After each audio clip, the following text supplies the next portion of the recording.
There was a time when the Mafia wasn't just a criminal empire, it was the invisible hand that pulled the strings of America.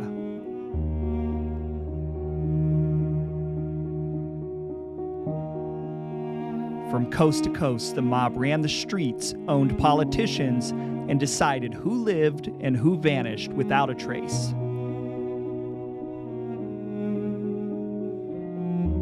Welcome to the Gangland History Podcast. I'm your host, Jacob Stoops, bringing you history with a body count. Hello, everybody, and welcome back to another episode of the Gangland History Podcast. I am your host, Mafia historian and podcaster, Jacob Stoops. We have another great show today as we're going to get into the second half of the Paul the Waiter Ricca biography. We'll cover the period from the late 1940s into the early 1970s, around the end of Ricca's life. For those of you that didn't watch part one, I highly recommend you go back and check it out, as it is a fairly detailed review of Ricca's early years and how he ended up becoming a part of the Chicago outfit. For those of you that are comfortable picking up midway, enjoy this episode. In any event, let's get through the cliff notes to catch everybody up on where we left off at the end of part one.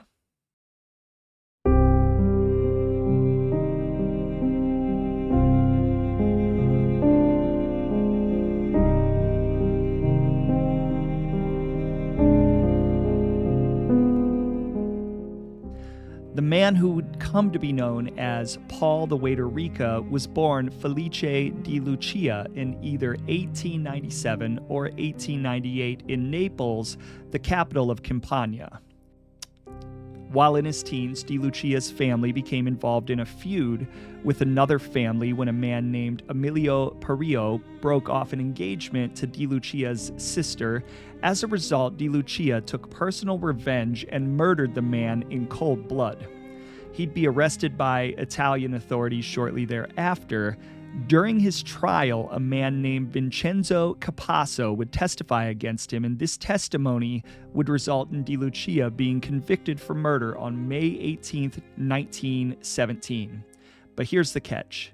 Di Lucia was sentenced to just 3 years in prison due to the fact that the government agreed that breaking off the engagement was a grave offense to the family. This was a different time, and it's well known that the local Camorra had its hooks into the legal system in order to get Di Lucia a light sentence. When Di Lucia was released just 2 years into his sentence, he quickly tracked down the rat in his case, Vincenzo Capasso, and brutally murdered him. Reports would indicate that he walked into Capasso's shop and killed him on the spot. Legend would suggest that Di Lucia would slit his throat, thus getting his payback and solidifying his murderous reputation. After the murder, he would flee to the United States by way of Cuba and then New York, arriving on U.S. shores in 1920. He'd be convicted of murder in absentia in Italy and sentenced to 21 years, but it wouldn't really matter. Di Lucia would meet an influential Chicago underworld figure named Joseph Diamond Joe Esposito, who would bring him into Chicago and give him a job at the Bella Napoli restaurant, where he'd earn his famous nickname, the Waiter. The Bella Napoli was a great place for Di Lucia, who at some point began going by the name Paul Ricca, as it was frequented by underworld figures including Frank Nitti and Al Capone.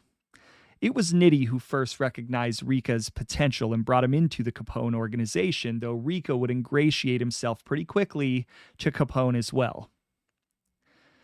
Ricca would prove himself over the course of the next 5 to 10 years as he quickly rose the ranks within the organization.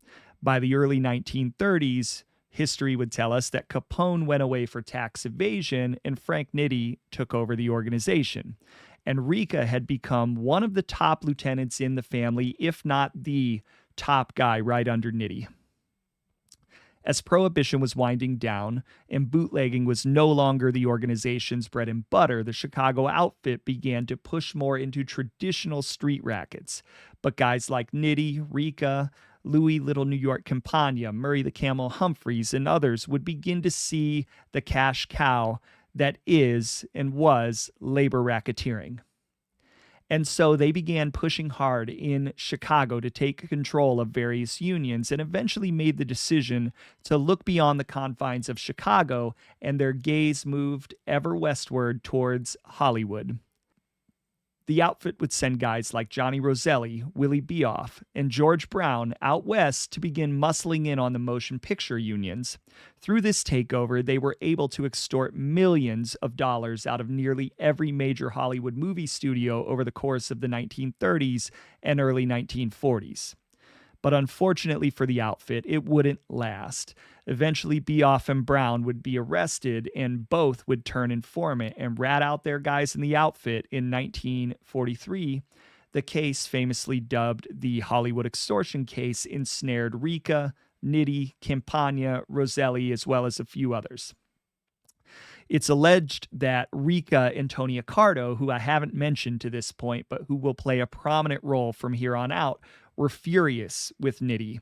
As a result, Nitti chose suicide over prison, killing himself on March 19th, 1943. And yes, I'm very much a believer that this was a suicide, maybe because Nitti knew himself what was coming if he didn't, but Nitti wasn't going back to prison, so he put a gun to his head in 1943. Unfortunately for Ricca, though, on December 30th, 1943, he would be convicted along with Roselli, Francis Meritot, Phil D'Andrea, Louis Campagna, Charles Gio, and Louis Kaufman, and would be sentenced to 10 years in federal prison as well as a $10,000 fine. And this is where the episode kicks off. Paul Ricca and the others go away to Atlanta Federal Penitentiary to do their time. Obviously, we know that Ricca eventually got out and ascended back to his rightful place at the top of the outfit with his friend Tony Accardo. So, how did that happen? He's supposed to be in prison for over a decade, which would make you think that he would lose his position. Well, it's a long story, so let's get into it.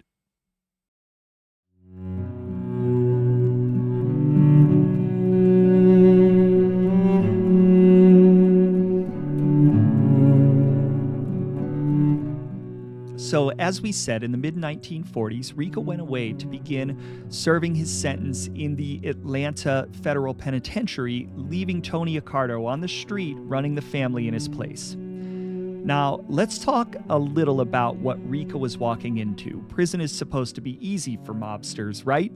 Well, not in every case. In this case, very wrong. Ricca, Nitti's longtime second-in-command and heir apparent, had been taking on many of the responsibilities of the boss due to Nitti's declining health and mental state in the early part of the 1940s. He liked being in charge and had many of his own ideas for running the organization, ideas and a vision which he shared with fellow up-and-comer Tony Accardo. He was very much looking forward to being in charge for real once Nitti had stepped down. This case, Nitti's suicide and going to prison for the next decade was not a part of his plan. As anyone would be, he didn't like it one bit and likely entered prison with at least a twinge of, or maybe full-on, depression. You have to imagine that that's the case. He's only human. Being locked up in the Atlanta Federal Penitentiary during the 1940s was a harsh experience marked by strict discipline, overcrowded conditions, and a highly regimented daily routine. The prison, built in 1902, was one of the most imposing federal facilities designed to hold some of the most infamous criminals, including mobsters, political prisoners, and other federal offenders. During the 1940s, the penitentiary was generally understaffed and overcrowded, which served to heighten the tensions among prisoners and led to a very restrictive environment where punishment was often severe. Inmates lived in small, sparse cells with minimal personal items. Days were filled with grueling work assignments in prison industries producing items for the military during World War II, which helped to fund the prison system. Failure to follow strict rules could lead to solitary confinement, where prisoners endured isolation in dark, bare cells. Not ideal and not fun. Not something that if you're Ricca, that you would want to be a part of. Although basic amenities like a library and a chapel existed, they were only accessible under strict surveillance, limiting any sense of personal freedom. The penitentiary operated as a cold hard institution where survival often meant adapting to the rigid structure, finding protection among other inmates, and keeping a low profile. Unfortunately for Ricca and the rest, adapting to these conditions would not go that well. You see, the warden at the time was a man named Joseph W. Sanford. Sanford served as warden from 1942 to 1953, a period that covered World War II and the early Cold War years. He was known for his strict approach to prison management, reflecting the tough policies of federal institutions at the time. His administration focused on maintaining discipline and enforcing rigid structures within the prison, even as overcrowding and resource shortages created challenging conditions for both staff and inmates. Joseph Sanford was well known for his aggressive and confrontational demeanor, with a reputation for stirring divisions among the prison population. Think of the warden in Shawshank Redemption. Just think of that guy, but bigger, more like the actual. Think of the nastiness of the warden in Shawshank Redemption combined with the nastiness of the lead guard in Shawshank Redemption, and that was Joseph Sanford. He kept a distinct appearance with a shaved head and reportedly led activities that encouraged white inmates to align along racial lines, even heading a prison-based group allegedly associated with the Ku Klux Klan. Sanford was said to have held strong biases, particularly against Italians and Catholic inmates, which shaped his administration's harsh approach towards certain groups within the penitentiary. To put it bluntly, the warden was probably a racist as well as white supremacist and not afraid to take his sentiments out on the people, the prisoners. But according to many sources, he was at the time the star of the prison system for how he'd whipped Atlanta into shape. Just hypocrisy of the time. The director of the Bureau of Prisons would recall him as, quote, aggressive, likable, ruthless in dealing with those who crossed him, end quote. He had carte blanche to do what he wanted. And so, shortly after the guys from the outfit arrived in Atlanta, a major problem started to develop. I'm going to go a couple of times to the book Handsome Johnny by author Lee Server for a little bit of source material and some research on Ricca's time at Atlanta Federal Penitentiary. Quote, the Chicago bosses came on strong in their new home. They were used to getting things their own way, and not even a 10-year prison sentence was going to change their attitudes overnight. Paul Ricca was in a particularly bad mood. It weighed on him that he had not gotten to take his place as the leader of the outfit after Nitty's suicide. He'd approved giving the position to Tony Accardo while he was gone, but he had to consider that 10 years away would be too long a vacation to ever get the job back. End quote. The Chicago contingent of the outfit would find out very quickly that their stay in Atlanta was not going to be comfortable, nor were they going to be able to assert their usual level of dominance. This prison and this warden were very different, and they would find out the hard way. The book would go on. Quote, Warden Sanford worried about his Italians. A little bird told him that some of them were throwing their weight around and some of his native-born prisoners were intimidated. Intimidation, Warden Sanford believed, was his job alone and not to be shared. One day, Paul Ricca complained about the prison food aggravating his diabetes and demanded a special diet. An infirmary orderly requested a urine sample for testing, and Phil DeAndrea, the ex-bodyguard once known as Capone's constant companion, collared the orderly and threatened to have him hurt if Ricca's test didn't show a little sugar in it. Warden Sanford heard about the threat and decided to pay DeAndrea a visit. Many a prison chief would have let his deputy handle an issue like this, but Sanford liked to let the prisoners know they could share their problems with him personally. Flanked by two armed guards, the warden sucker punched the outfit leader to the ground, grappled with him on the floor of the cell, and then beat him till he was bloody and barely conscious. Both DeAndrea and Ricca were charged with conniving and placed in punitive segregation for 7 days. End quote. Allegedly, fellow inmate Johnny Roselli would say the following after the incident, quote, "It's more dangerous being inside the prison than on the outside," end quote.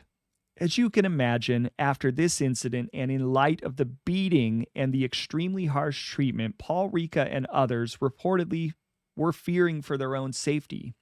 They also realized that while they could continue to try to apply their influence, getting any assistance or special treatment while all the way in Atlanta was going to be extremely difficult, if not impossible.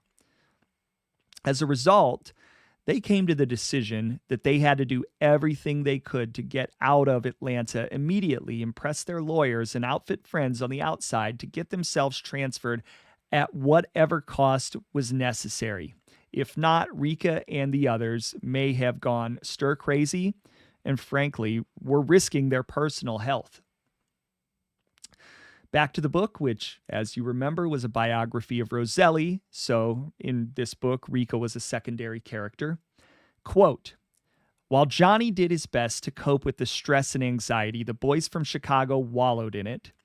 The miserable conditions, the malevolent warden, and for Paul Ricca, the loss of power and control were unendurable. Over and over, they sent the message to Chicago, 'Keep on it, find a way, get us out of here.'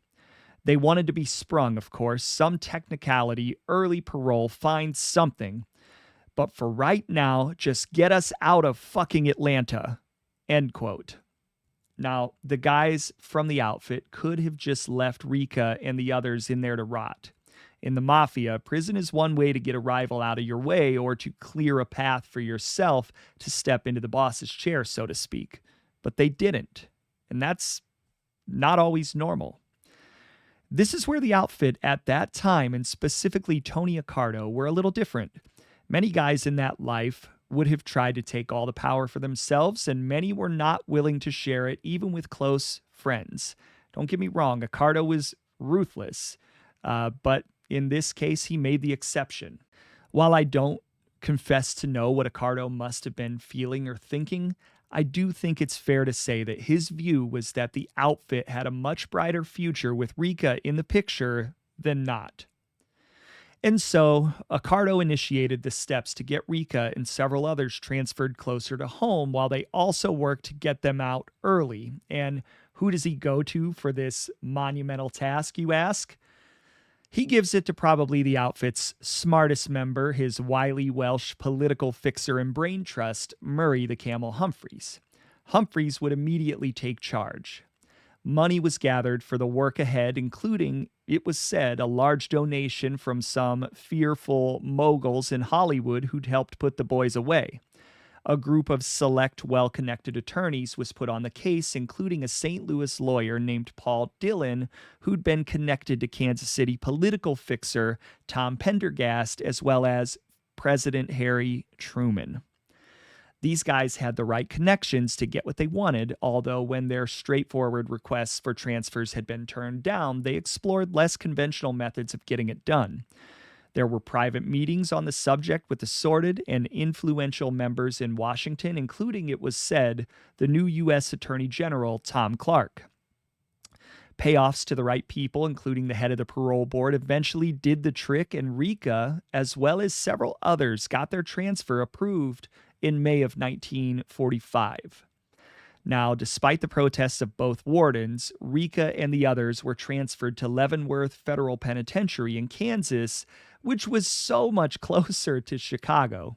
This would keep Ricca and the other outfit guys out of harm's way and would essentially allow Ricca to be more readily accessible for visits from personal family as well as outfit members. Through this turn of good fortune, Ricca would get back some of the control and say in matters relating to organized crime in Chicago. While he was still locked up, at least he was one step closer to home and, from his perspective, out of harm's way. Now, while Ricca was in the can, if you remember the origin story of another infamous Chicago hood, Samuel Mad Sam DiStefano, this is where Mad Sam really makes his intro into the Chicago outfit. He and Ricca were in prison at Leavenworth together at this time, and Ricca took a liking to the very volatile Mad Sam. It was this introduction that really got Sam's outfit career going. It's alleged that while in prison, Ricca would school Mad Sam, and this would be the impetus for the murder and mayhem that DiStefano would ultimately create when he was released.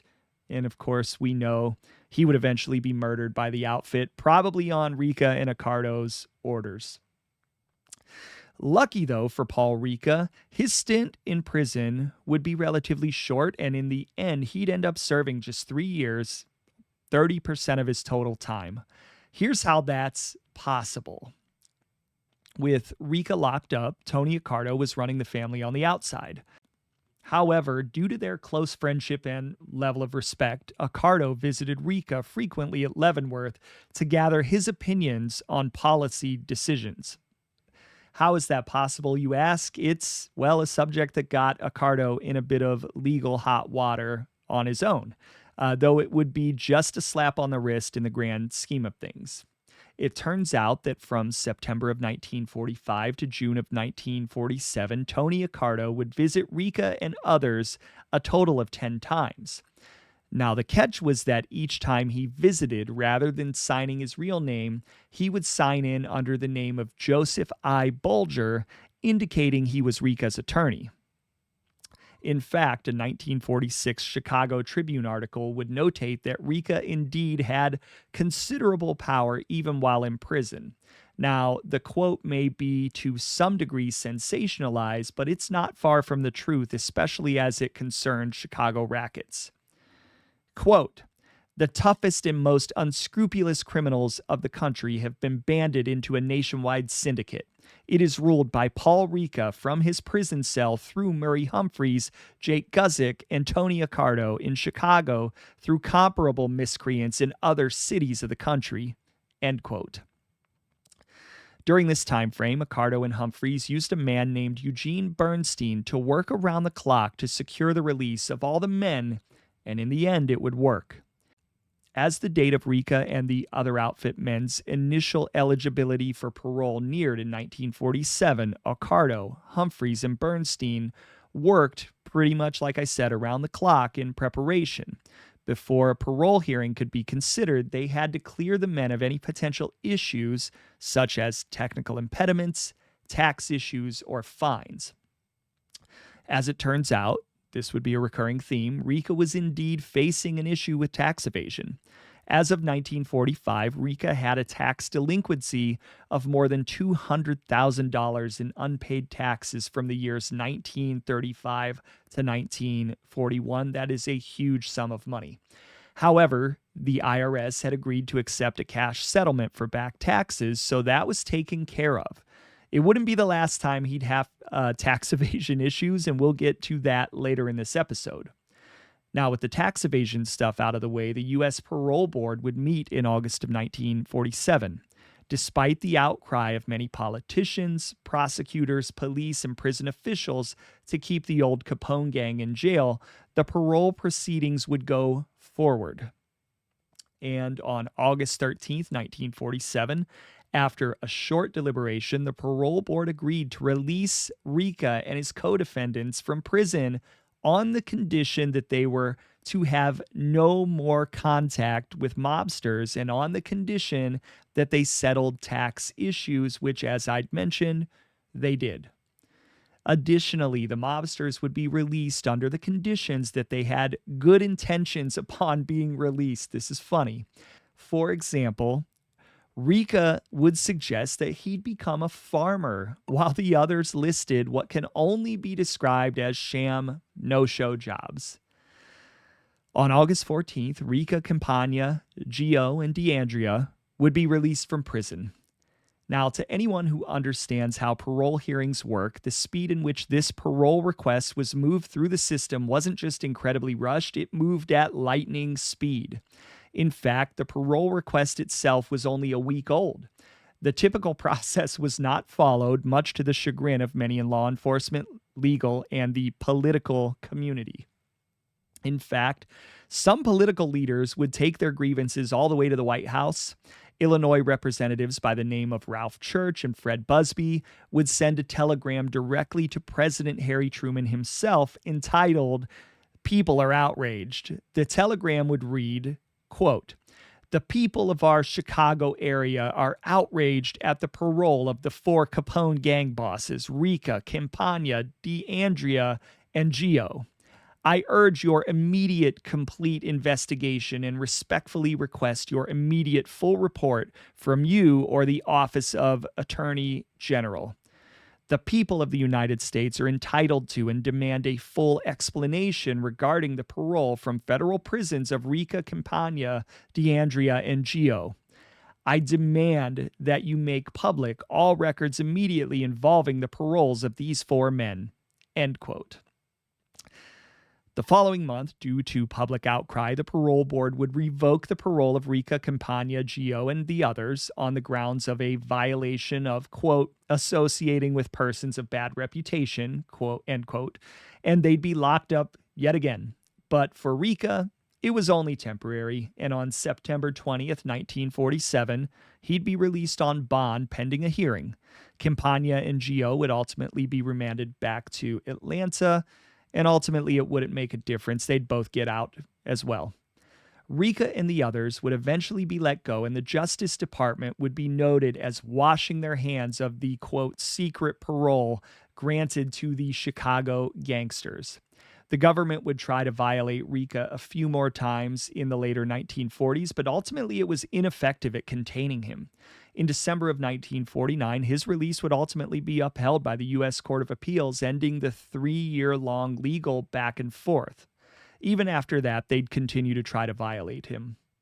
The circumstances of this very bizarre parole sequence would even be investigated in 1951 and 1952 by the Justice Department, accusing many very powerful people, going all the way up to the United States Congress, of being bribed into granting the early parole, but the probe would eventually be dropped.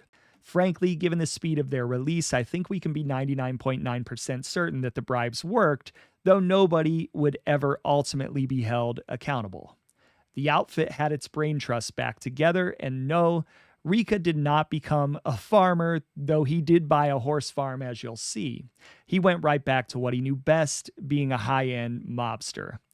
It's alleged that when Ricca returned to the fold in the summer of 1947, Accardo stepped forward and replaced him as boss of the Chicago outfit in order to minimize Ricca's exposure and allow him to fade into the background.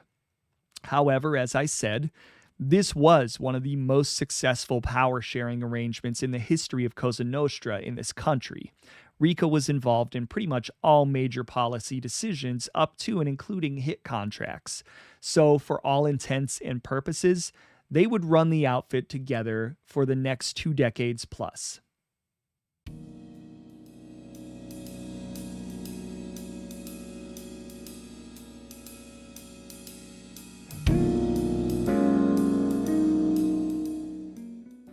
As Ricca got out of prison in the late 1940s, he and Accardo would begin to enact some of their ideas that would propel the outfit to heights it had never seen before.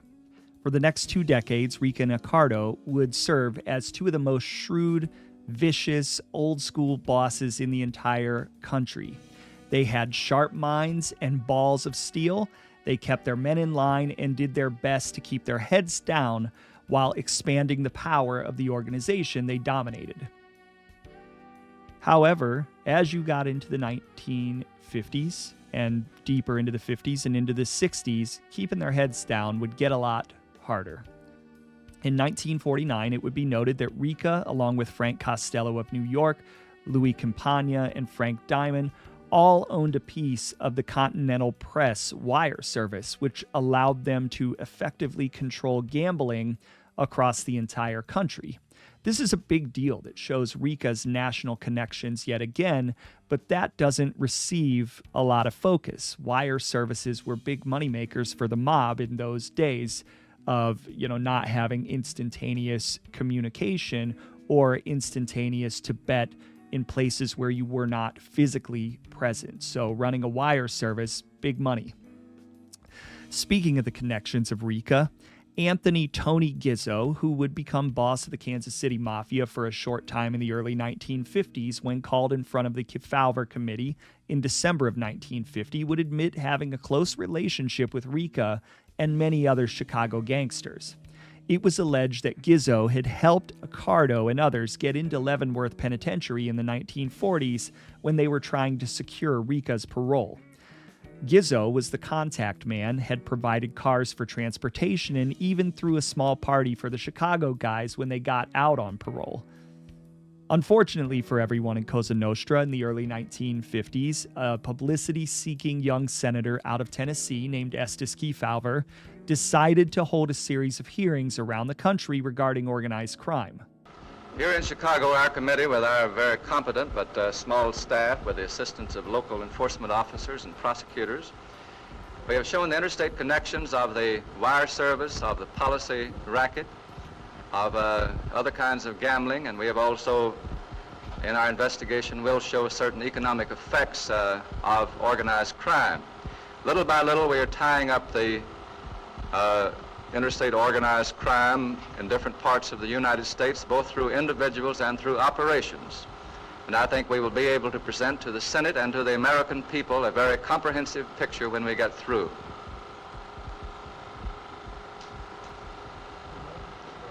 Thank you, Mr. Senator. These hearings would move from city to city, subpoenaing many of the most powerful figures in the Mafia to come out from the shadows and into the public eye for the very first time. This would begin to put the mob on the map in the eyes of the public, and the hearings would capture the imaginations of the public, though it would take a little more than a decade before it would really be taken seriously by law enforcement. The hearings would become a thorn in the side of many mobsters around the country, most notably Frank Costello, due to the fact that he refused to allow his face to be shown on television and only allowed his hands to be shown. This approach, as history will tell us, ended up backfiring and somehow amplified the effect of making Costello seem even more ominous than he'd intended if he had just thrown his face. The ballet of tap dancing fingers really made the Mafia sound ominous in terms of the idea that men were secretly pulling the strings of the entire country behind the scenes. You must have in your mind some things you've done that you can speak of to your credit as American citizens. If so, what are they? Paid my tax. As early as September of 1950, it would be Chicago's turn as Ricca would be called to testify. At some point, most of the brain trust of the outfit would be called to testify in Washington, D.C. For his part, Ricca would be noted as being pretty evasive in his answers. Quote, "Meeting behind closed doors, the committee grilled Paul Ricca, Louis Campagna, and Charles Gio. Each was questioned separately. The committee is investigating organized interstate crime. Chairman Kefauver, Democrat, Tennessee, told reporters the committee got a lot of information about Chicago underworld doings of the last 25 years, which would be helpful in the committee's investigation. But other committee members told reporters the witnesses disclosed nothing that was not public knowledge.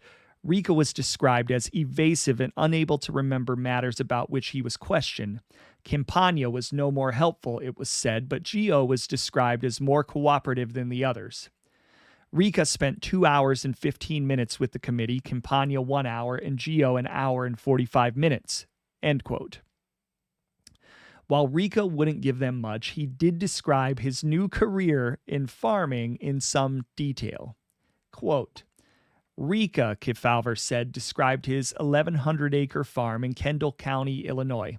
He said his income from it was about $40,000 a year, most of which he puts back into farm improvements, including an $80,000 barn built in 1948. End quote. Now, if that doesn't sound like washing your money, I don't know what does, but the government couldn't prove it. Ricca would ultimately sell his farm and give up farming in 1951 for $500,000, the equivalent of over $6 million in today's money. I'm sure that many in the government, when they saw that figure, were pretty steamed. In any event, after the hearings, the government would increase their scrutiny of organized crime leaders around the country and would turn the heat up on both Ricca and Accardo. But that didn't stop Accardo and Ricca, who were expanding the outfit's grip on the city's unions and by this point had control over most political ward bosses to the extent that they could select or remove any boss in any ward that they wanted. This is evidenced no more so than by the removal of Andrew Flando as Republican committeeman of the 25th Ward in 1952. It would be further demonstrated when they installed political powerhouses like Pat Marcy to do their bidding. As this is going on, and as the 1950s passed, Ricca started to pass more of the day-to-day responsibilities of the outfit to Accardo, who was boss, and continued to operate in the shadows. In addition to the relationships they had out west, the Chicago outfit would form partnerships with many Midwest mob families, including the Savella family of Kansas City and what would become the Balistreri family in Milwaukee that had been an extension of the outfit. The outfit would even have a presence in Iowa, of all places. Not somewhere you would expect the Mafia to be, but they were there. But the real gem of this time was the outfit's involvement in casinos. Ricca and Accardo, aligned with the likes of Meyer Lansky and others, had developed a partnership with none other than James Riddle Hoffa to use the Teamsters Pension Fund as a personal piggy bank to begin financing the building of major casinos out in Las Vegas. It's also worth noting that Ricca's mansion, which he built in the 1950s, may have also been funded by Hoffa's Teamsters, a fact, again, which pissed many in the government off royally. And from there, the Skim was born, which we'll talk about later, and which the mob would pilfer for the next 20 to 30 years. Although many mob families had begun planting the flag in Vegas in the 1940s, Chicago had historically held back a little bit. But by the 1950s and 1960s, they had control over three major casinos, the Stardust, the Desert Inn, and the Riviera.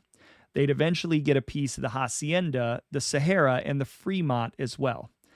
While many families, including those in Kansas City, Milwaukee, Cleveland, Detroit, Philadelphia, and New York would have a piece of the action in Las Vegas, Chicago's influence would prove to be the most significant over the course of time. An FBI note quoting Chicago-based informants CGT-38, CGT-1, and CGT-47 from the early 1960s would discuss Chicago's piece of the Vegas action and how they went about acquiring it. Quote, CGT-38 advised in October 1960 that certain Chicago interests whom the informant could not disclose had, in August or September 1960, sent Eugene C. James from Chicago to Las Vegas, Nevada in an attempt to negotiate transactions in Las Vegas whereby percentage points in Las Vegas gambling casinos would be obtained for these Chicago interests. The informant stated that Eugene C. James was identical to the individual who was president of Local 46 of the International Laundry Truck Drivers Union, International Brotherhood of Teamsters, who was recently convicted in Federal District Court, Northern District of Illinois, for income tax evasion. James was also convicted in the state of New Jersey for labor extortion. CGT-38 indicated that James, in attempting to set up these negotiations in Las Vegas, had possibly been negotiating on behalf of Sam Giancana. James indicated further to the informant that he had met with certain International Brotherhood of Teamsters officials recently pertaining to Las Vegas and was told that these officials had undisclosed interests in the gambling casinos in the Las Vegas area. On November 7, 1960, CGT-1 advised that Gus Alex, described in the Associates section of this report, and Murray Humphreys told the informant that Sam Giancana had issued orders to the effect that he did not want any interests outside of Chicago to divert any funds emanating from the Las Vegas gambling casinos to interests other than the group represented by Chicago. It was noted by the informant that one Nick, possibly Nick Savella of Kansas City, Missouri, had arranged through Eugene C. James to obtain points in certain gambling casinos in Las Vegas. It was the understanding that Nick would receive a certain amount of money on a regular basis for his part in these negotiations, as would Eugene James. However, Nick was to receive a regular amount, and from the amount he received was to pay Eugene James for James's part. The informant stated it was apparent to him that Nick was to receive $6,000 per month for his part in the negotiations. CGT 47 advised in December 1960 and January 1961 that Sam Giancana, Anthony Accardo, John Drew, Morris Modelitz, Murray Humphreys, and two unidentified individuals from Cleveland, Ohio, one of whom was probably Morris Kleinman, had recently negotiated a contract whereby Giancana and the Chicago group acquired an undisclosed number of points or shares in a three-way deal which was not clear to the informant, but which apparently involved the Riviera, Desert Inn, and Stardust Hotel in Las Vegas, Nevada. CGT 47 stated that the groundwork for these negotiations was laid a number of years ago by Anthony Accardo and Paul DeLucia, also known as Paul the Waiter Ricca. End quote. This is a whole episode series in and of itself, and so for now we'll simply move on from Las Vegas and that portion of Ricca's outfit career. We'll set it on the side, but you can bet that it was a significant part of what Ricca did in his capacity as a leader of the outfit, and it was their moneymaker. It was their core moneymaker for a long time, and Ricca and Accardo were the key players behind it. And there's no doubt that both Ricca and Accardo were firmly behind this change of direction for the family, which would make the outfit millions of dollars throughout the 1950s to the 1980s. Vegas would end up being their biggest moneymaker during that time and maybe ever, besides probably Prohibition. As a result, most of the efforts of the outfit were geared towards essentially not fucking up a good thing in Vegas, not messing with the skim. You see that come through pretty clearly in the movie Casino, which is based on this exact situation. Ultimately, though, as we know, some of their choices for the people in charge of the skim ended up being bad choices. Tony Spilatro is right there front and center. And they being Ricca and Accardo, enough criticism for the people that they put in power. But again, that's a story for another day and possibly a discussion that we should have in the comments section of this episode. However, getting back to the timeline, as the 1950s wore on, the heat on Accardo from law enforcement began to increase, and Accardo was facing his own tax evasion charges and significant scrutiny from the law. Even though the heat was being dialed up, Ricca and Accardo did not want to give up that ultimate power just yet, so they needed to come up with a plan to allow them to fade into the background while still being able to pull the strings of the outfit and keep their cuts coming in, keep those envelopes coming in. They did so. They made the decision, a really important decision, in around 1956 by promoting Ricca's longtime protege, Sam Momo Giancana, who we just mentioned in the Vegas FBI note, into the boss position of the outfit. Now, he'd serve as the out front leader or representant for the family at the local and national level. In reality, though, Giancana would be just what we know today as a front boss. This does not mean that there wasn't speculation behind the scenes as to who should step in or who should have been the person to step up in Ricca and Accardo's stead. In fact, there was actually some debate amongst confidential sources. It was a pretty hot topic at the time, and this is new information for me. One source, CGT1, would indicate that the choice of successor came down to Giancana or the fearsome Sam Tietz Battaglia. Quote, according to this source, when Accardo stepped down from his position of leadership in about 1956 or 1957, Sam Giancana and Sam Battaglia were considered to be his replacement. The source stated that most of the members in the Life felt that Battaglia was actually stronger at that time and were amazed that Giancana was chosen. According to this source, Giancana is vociferous while Battaglia is quiet and ruthless, and for this reason, most of the members felt that he, Battaglia, should have been selected. End quote.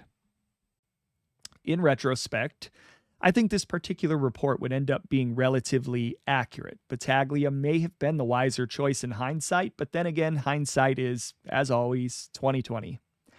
That being said, the Giancana promotion would for a time serve the purpose of allowing Accardo to join Ricca in a state of semi-retirement while fading from law enforcement's radar, although one could argue that they didn't really fade, and allowing Giancana to run the day-to-day and, more importantly, serve as the organization's lightning rod for the heat that was soon to come down from the FBI. This doesn't mean that they didn't have issues of their own, but it allowed them to begin to take a step back from the heat that was incoming in the following years and perhaps set the stage for much longer runs for both men. However, though, in the background, it would still be Ricca and Accardo making all the high-level decisions, and it was generally understood that Giancana had to receive Ricca and Accardo's approval on any significant orders, especially hits. For all intents and purposes, the pair were retired.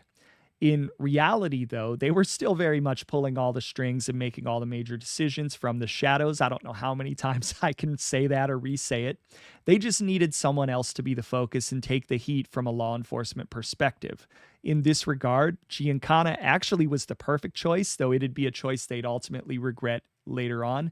Giancana had a way of attracting law enforcement's attention in a very negative way. Because I honestly believe my answer might tend to incriminate. Will you tell us anything about any of your operations, or you just giggle every time I ask you a question? Declined to answer because I honestly believe my answer might tend to incriminate me. I thought only little girls giggled with the Giancana.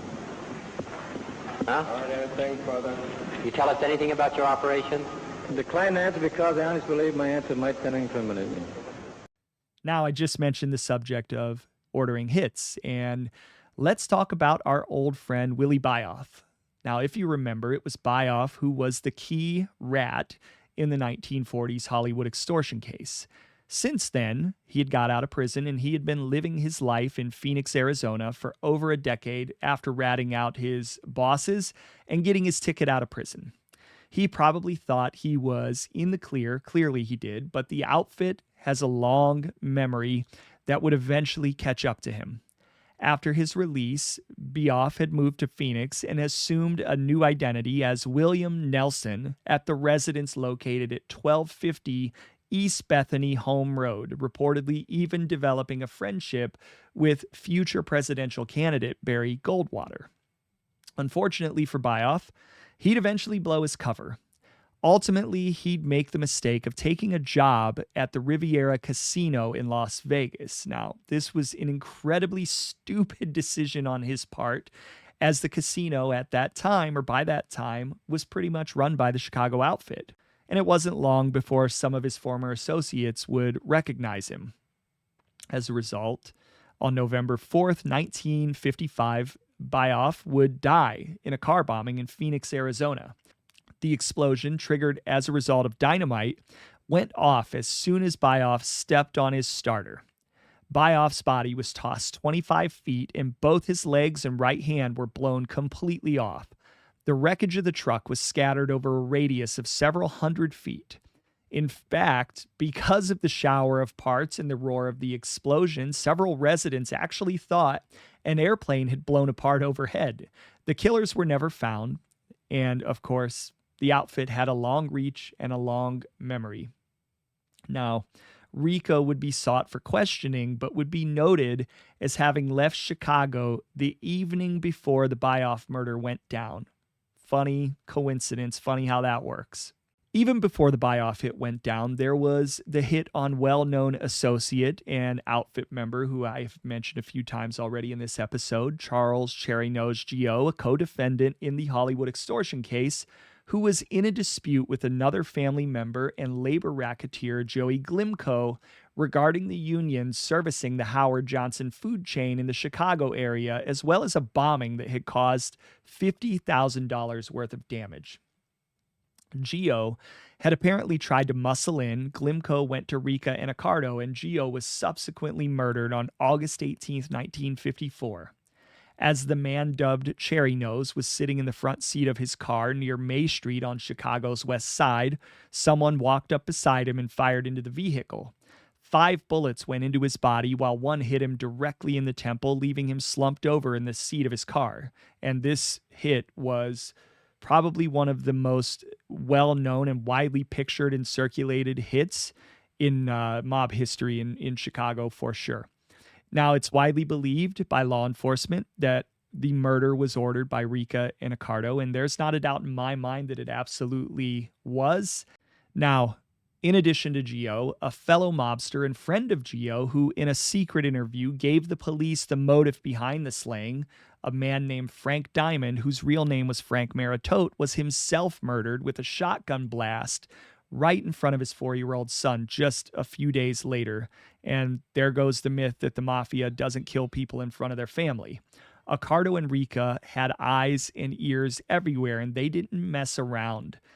Now, it's also worth noting that Maritote was also one of the co-defendants in the Hollywood extortion case, and the killings of Gio and Maritote were just 3 days apart. So it's clear. These guys had zero issue with ordering hits, and they would continue to do so without hesitation when people got out of line into the 1960s and 70s. No problems at all ordering people to be killed. So if you're expecting this episode to be all murder and mayhem, there was plenty of that in Chicago with Ricca and Accardo right behind it. I'm not going to cover every hit, so don't expect me to. There's probably a forthcoming Chicago Hits episode at some point in the future. But just assume that if somebody was murdered related to the Chicago outfit, ultimately the word probably had trickled down from Ricca and or Accardo. Now, back to Ricca and Accardo's semi-retirement. Although they were still getting what I would call pretty heavy publicity in the mid-1950s, they had their plan to take the heat off. And that plan, of course, was the aforementioned use of the front boss. In one of the first instances that I personally noticed that setup being used, the Genovese family of New York would begin using that setup in the late 50s, 60s, and 70s and into the 80s, and it would continue, and they still use it today. Now, the shift of both Ricca and Accardo, though, into semi-retirement would allow both men to stay under the radar and avoid significant federal prosecution in a way that their mentor Al Capone could not. They weren't going to be getting put away for 10, 20, or 30 years. Now, that focus would move towards their hand-picked successor, Sam Giancana, and they would pull the strings from behind the scenes. I'll probably say that 50 more times. However, that's not to say that the promotion of Giancana and the semi-retirement of Accardo 100% eliminated legal problems for Ricca. If you remember earlier in the episode, I had mentioned that the issue of Ricca's entry into the United States and the murders he'd allegedly committed in Italy would haunt him until his dying day. Well, in the 1950s is when that would become a problem for him, and this problem would pretty much last the rest of his life. Back to the timeline. In 1954, Ricca would again be called to testify before immigration officials when the INS officials theorized that he may be subject to deportation due to conflicting information in his naturalization papers. Ricca would invoke the Fifth Amendment on September 28, 1954, when he refused to answer 15 questions posed by the federal INS. Some of the questions were in fact related to his murder convictions in Italy, and when directed by the judge that he had to answer these questions on the advice of counsel, he would answer just 2 questions, his name and address. A legal fight of epic proportions would ensue over the next, not just few years, but this goes to the end of his life, to be honest. But in March 1956, I will say, the government temporarily dropped efforts to obtain a court order to get Ricca to answer the remaining questions. Actually, they dropped that order. But don't worry, they'd be back for their pound of flesh just a year later, and it wouldn't stop. However, in a reversal, in October of 1956, the government would be back at it. They would bring a suit aimed at revoking the citizenship of Ricca.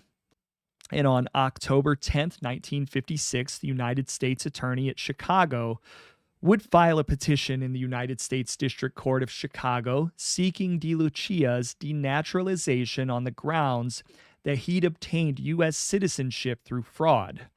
The petition would suggest that Ricca had illegally entered the United States under a false alias. He'd called himself Paul Maglio, which I did cover in part 1. Apparently, the government had located the real Paul Maglio and had him testify against Ricca, which for Maglio was a bold proposition. He was putting his life on the line. This testimony resulted in Ricca's citizenship getting revoked on the grounds that he had concealed facts about himself on entering the country, specifically by assuming a false name and neglecting to mention a conviction for homicide back in Naples. This would begin a decades-long effort to get Ricca deported out of the United States, a tactic that had been successful with other mobsters, for example, Joe Adonis. As a result, the Immigration and Naturalization Service would begin deportation proceedings against Ricca, and throughout 1957, there would be many blows and counterblows, more than just 1957. There would be back and forth, like I said, for the rest of his life, all in an effort to get Ricca out of the United States. As if that publicity wasn't bad enough, on March 5th, 1957, while he was fighting deportation, Ricca would be indicted on tax evasion charges for failure to report $308,832 of income from the years 1948 through 1950. That is the equivalent of over $4 million in today's money, so not a small sum at all. Ricca was a multimillionaire, and he was hiding that money. So all of a sudden, Ricca would not just be fighting to stay in the country, but to stay out of jail on the same charge that brought down his one-time mentor, Al Capone. During this fiasco, the country would again be reminded of Ricca's status as a fugitive and murderer in his youth, and his partner in crime, Tony Accardo, would be pulled in to answer questions about Ricca's taxes, which I'm sure didn't make him happy at all. It's not the scrutiny that you want. And remember, 1957, this is also when the Appalachian Conference happens. Luckily, Ricca wasn't a part of that. But for his part, in all of these interviews, Ricca was uncooperative, in one case refusing to answer 103 questions put to him by federal district judge Walter J. Labai regarding his activities in Italy before entering the United States. The government would, though, have plenty of tricks up their sleeve. They would locate and bring into open court the man who Ricca had allegedly impersonated in his citizenship papers, an issue which we discussed, like I said, in part 1. It's obvious they were pulling out all the stops. Quote, Paul the Waiter Ricca, longtime Capone mobster, got a jolt yesterday in his denaturalization trial in federal district court when the man whose identity Ricca allegedly assumed confronted him as a surprise witness. The government is seeking to denaturalize Ricca as a step towards deporting him to his native Italy. The testimony of the witness, Paul Maglio, 58, came a day after John H. Bickley Jr., Assistant United States Attorney, told the court that Ricca, 58, applied for citizenship as Paul Maglio and had said in his petition that he was born in Aprisina, July 10, 1898. The real Maglio, whose shaky hands betrayed nervousness, testified before Judge Walter J. Labai that he was born in Aprisina, Italy, had worked in the city hall there keeping track of birth and death records, and was the only Paul Maglio born in that city of 6,000. Maglio took the witness stand as the government sought to prove by testimony that Ricca lied in not admitting he was convicted of murder when he applied for citizenship in 1928.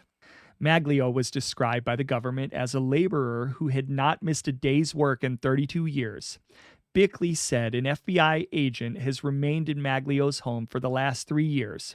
It was indicated that Maglio would remain under FBI surveillance for the remainder of his life. Maglio said he was born to Enrico and Nunzio Maglio and that there was no other Maglio family in Aprisina. He said he came to the United States August 5, 1920, a week before the government contends Ricca entered the country. Maglio said he had turned over his passport in Italy to a travel agent and did not get it back for 4 months. Ricca was asked to stand as Maglio was asked a series of questions. Maglio replied no to all queries as to whether Ricca was his uncle, father, nephew, and cousin. Maglio was shown papers Ricca had presented when applying for citizenship and said the signature on them was not his. End quote. So, it sounds like Ricca was given Maglio's information and possibly even his passport at a certain point in order to facilitate entry into the country and/or his citizenship application. It was just pure bad luck on Ricca's part that the guy whose name he used happened to be a records clerk with a deep knowledge of Aprisina's records and the only Maglio family. I mean, what are the odds? Next, the government would bring in both Frank Nitti's widow, Annette Nitti, to answer questions about Ricca, as well as a woman named Mrs. Margaret Perillo Terribile, who we referenced in part 1. Now, Mrs. Terribile was in fact the sister of the man Ricca had brutally murdered in Italy prior to coming to this country. I shared some of that testimony in part 1, but here it is again in chilling fashion. Quote, "The tale of that murder out of the past was read by John H. Bickley, Jr., Assistant United States Attorney, in the form of a deposition given by Mrs. Margaret Perillo Terribile, an American citizen now, and a woman gripped by fear. Until recently, she resided in Brooklyn, having emigrated to this country in 1922. Now the government disclosed guardedly she is en route back to Italy of her own volition. Outside court, they told the background of her story. Early this spring, federal agents visited her and asked for the deposition about her brother's murder. Soon after, she was visited by a stranger. When the federal men next saw her, both she and her husband were frightened, and the husband reportedly tried to keep his wife from talking. Nevertheless, trembling and crying, she told her story. Mrs. Terribile said in her deposition that when she was 15, her brother Emilio Perillo was killed by Felice di Lucia in their native town of Ottaviano near Naples. She said Di Lucia received a sentence of 3 years in jail because he then was only 17. The government contends that Felice di Lucia is the real name of Paul Ricca, and that other names which have been attached to him are false. Ricca has signed legal documents as Paul di Lucia, but steadfastly shies away from any connection with Felice, which a government interpreter told newspaper men means tranquility of spirit, end quote. As you can imagine, none of this looks good for Ricca when it comes to engendering any type of leniency on the part of the people deciding his fate. Ricca, for his part, would play the part of the gangster, alternatively looking bored, fixing his icy stare at the witnesses, or openly chuckling at their broken English. The government would even go so far as to bring in a Reverend Nicholas Scola, who actually officiated Ricca's 1927 marriage ceremony, which, if you remember, included Al Capone and Capone's sister as witnesses. In that ceremony, he used the name Di Lucia. This was essentially a full court press on the part of the government. They were digging people up from out of the woodworks. Then, on June 11th of that year, the government would proudly share that a phone tip had led them to make the connection between Paul Ricca and his real name, Felice di Lucia. Until then, they had not actually made that connection. They didn't know. That same day, June 11th, 1957, the United States Department of Justice ruled that Ricca had obtained his citizenship by fraud and that his citizenship was, in fact, invalid. As a result, deportation proceedings would begin. Deportation, as you're about to find out, would be a long odyssey that would last nearly until the end of Ricca's life.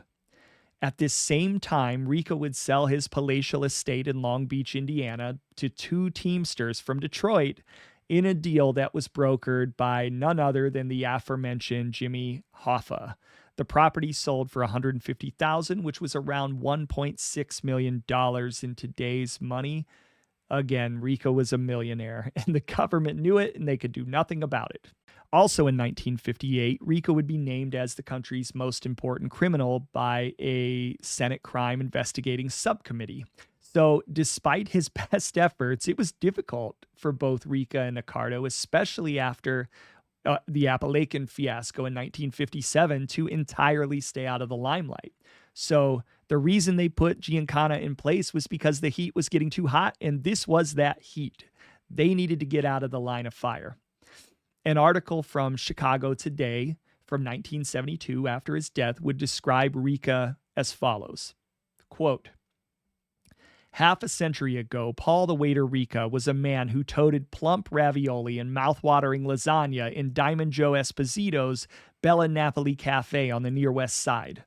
By 1951, the one-time food slinger had risen in the ranks of organized crime, doffing his white apron for tailored suits to the point where the U.S. Crime Commission, led by the late Senator Estes Kefauver, termed him as the most dangerous criminal in America. He'd again be called in front of the McClellan Senate subcommittee hearings in 1958, where he would be interrogated regarding many things and would answer questions from the Internal Revenue Service on tax matters. Similar to his mention, they would try to get Ricca the same way over the years. He would largely plead the fifth, but would admit to owning a restaurant in the 1920s, but since then he would claim he has made his living by wagering on horse races.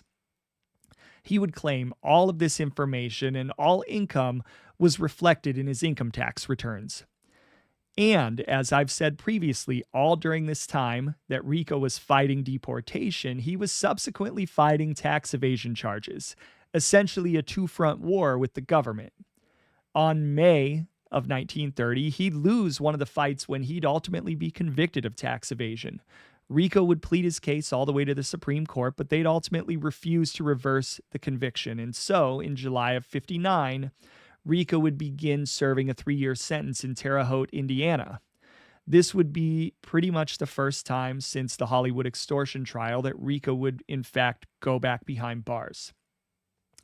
And on the second front, regarding Ricca's deportation fight, just 3 weeks after his tax evasion conviction, the government would uphold the deportation order, with Ricca being ordered to Italy. Would he go? Well, you're about to find out. So 1958 and 1959 were really bad years for Ricca. However, much like the government, Ricca's attorneys, pretty slick, also had plenty of tricks up their sleeves. Via legal challenges, the deportation order would be successfully stalled for several years when Ricca's attorneys would apply to various countries, pretty much any country they could, for residency. Ultimately, though, they would contend that every country he applied to for residency, which ended up totaling over 60 nations, had rejected him. This is despite the fact that the United States would continue many times over the years to uphold his deportation order and deny his many appeals. Again, Ricca would show just how shrewd, and maybe even Ricca's lawyers, just how shrewd they were in this case. As with each application, Ricca would also send newspaper accounts of his criminal activities in order to ensure the rejection. The press dubbed it Ricca's scrapbook. That's simply just a brilliant bit of gamesmanship on Ricca's part, or his lawyer's true genius. Delay, evade, delay, evade, delay. Make it so that no other countries would want him anywhere near them. Make it so that they did not want to take him. But of course, I'm sure that it drove Bobby Kennedy absolutely nuts that they couldn't deport him.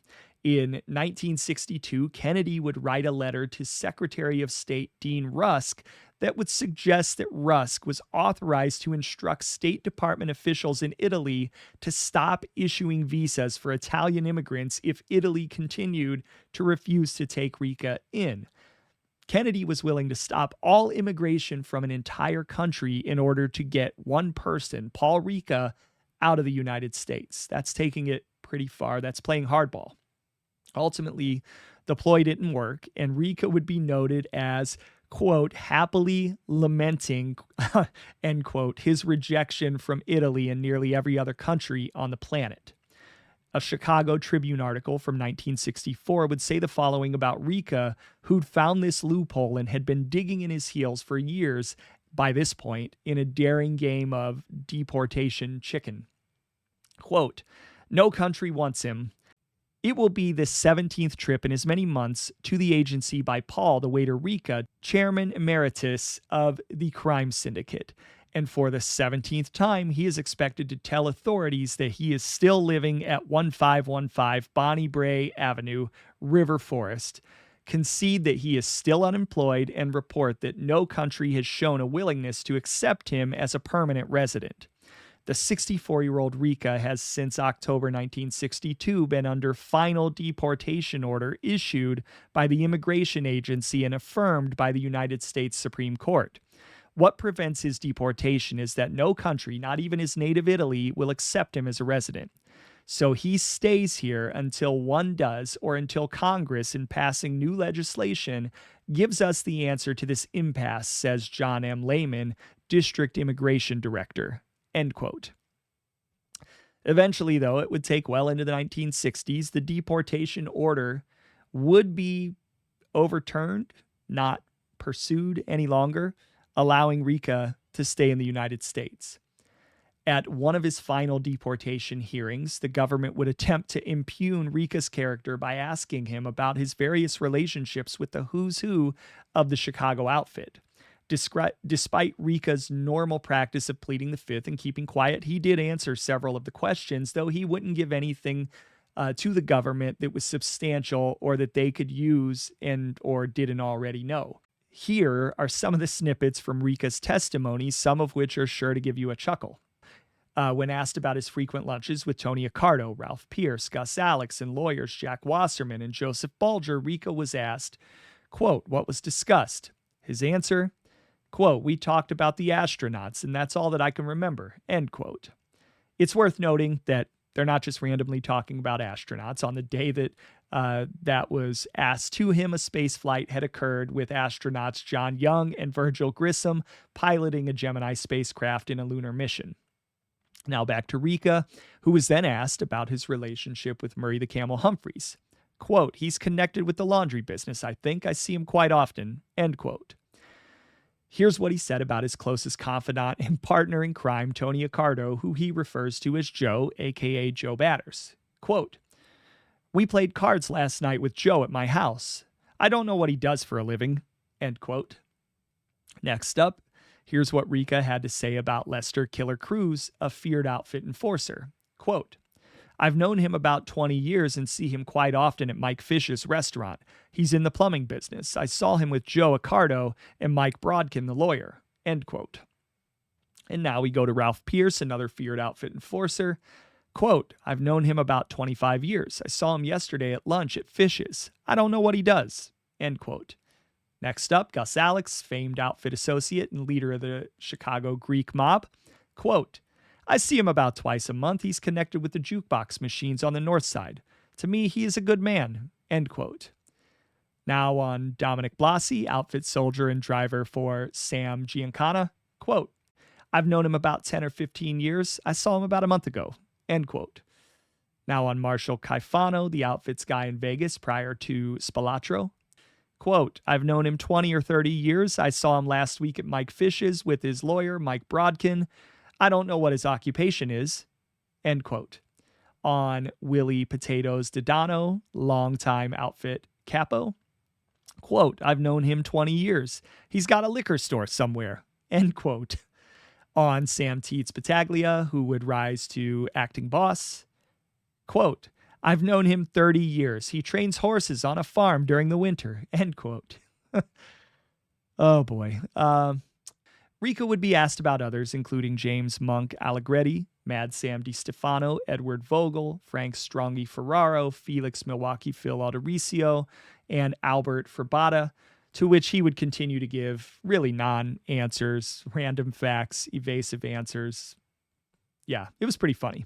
When finally asked if he was aware, though, of the reputation his friends had in the community, Ricca would say this, quote, only from what I read in the newspapers, and I don't believe what I read in the papers. With me, they have a good reputation, end quote. This had to be just infuriating if you're the U.S. government trying to kick Ricca out of the country. I'd have to imagine that the person asking these questions was simply incredulous. And so, as the United States government would eventually admit defeat, reports would suggest that Ricca had taken advantage of every possible legal loophole to remain in the country. Simply stated, he won that game of deportation chicken with the U.S. government, something that doesn't typically work out for most people in general and many guys in his profession. Now, Ricca's last bit of deportation-related publicity would come in 1968 when Italy refused to issue a travel authorization for U.S. immigration and naturalization agents to return him to his homeland.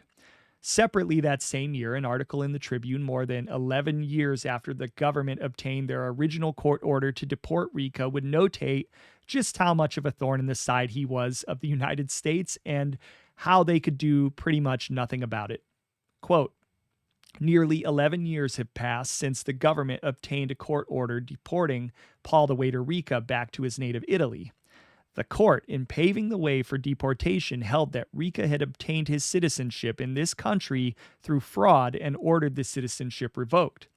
Yet, the paunchy, balding Ricca at 71, the Mafia's elder statesman and counselor, is still here, living the golden years not in an Italian prison for murder, but in his $170,000 River Forest home. Why? What has happened to the deportation order of June 8, 1957? End quote. The article would go on to attempt to answer the question as to why Ricca hadn't left the country.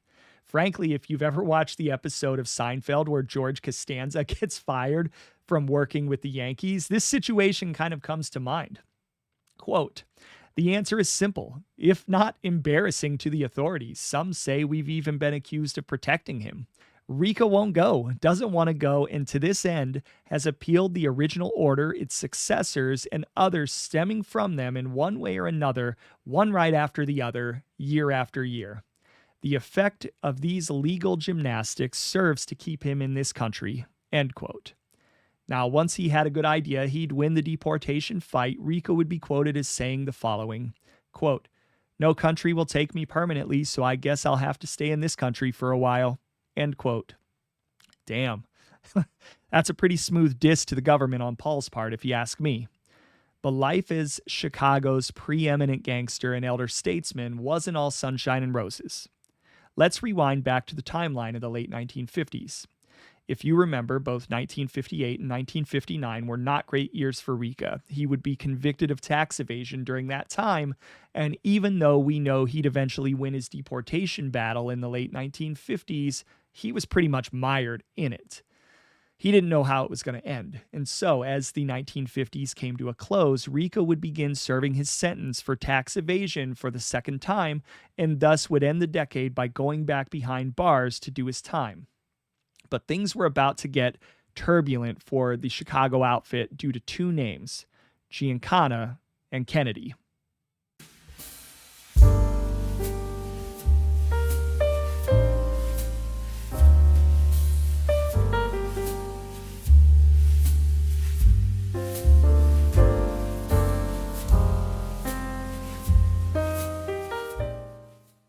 As the calendar turned into the 1960s, here's the situation within the Chicago outfit. Ricca was serving his time in prison in Terre Haute, Indiana. In November of 1960, Tony Accardo had his own legal problems as he too was convicted of tax evasion. He'd be sentenced to a 6-year jail term. Now, lucky for Accardo, he'd be out in just 2 years when the United States Court of Appeals reversed the conviction and ordered a retrial. With the prosecution's case weakened by the reversal, Accardo was able to gain an acquittal in his second tax trial. This was perhaps a bit of luck and a little bit of good planning for both Accardo and Ricca in that they were both doing time at the beginning of the government's onslaught in the early 1960s. However, it was not so good for their frontman, Sam Momo Giancana. With Ricca and Accardo out of the way and in prison, this created the conditions for the FBI to focus all of their attention on Giancana.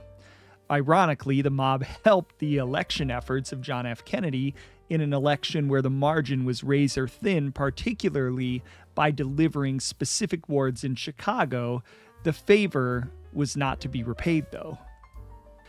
As history would show, the Kennedy brothers would turn on their silent partners and would pursue them nearly to the ruin of the mob, but definitely to the ruin of themselves, as both would eventually be assassinated during the 1960s.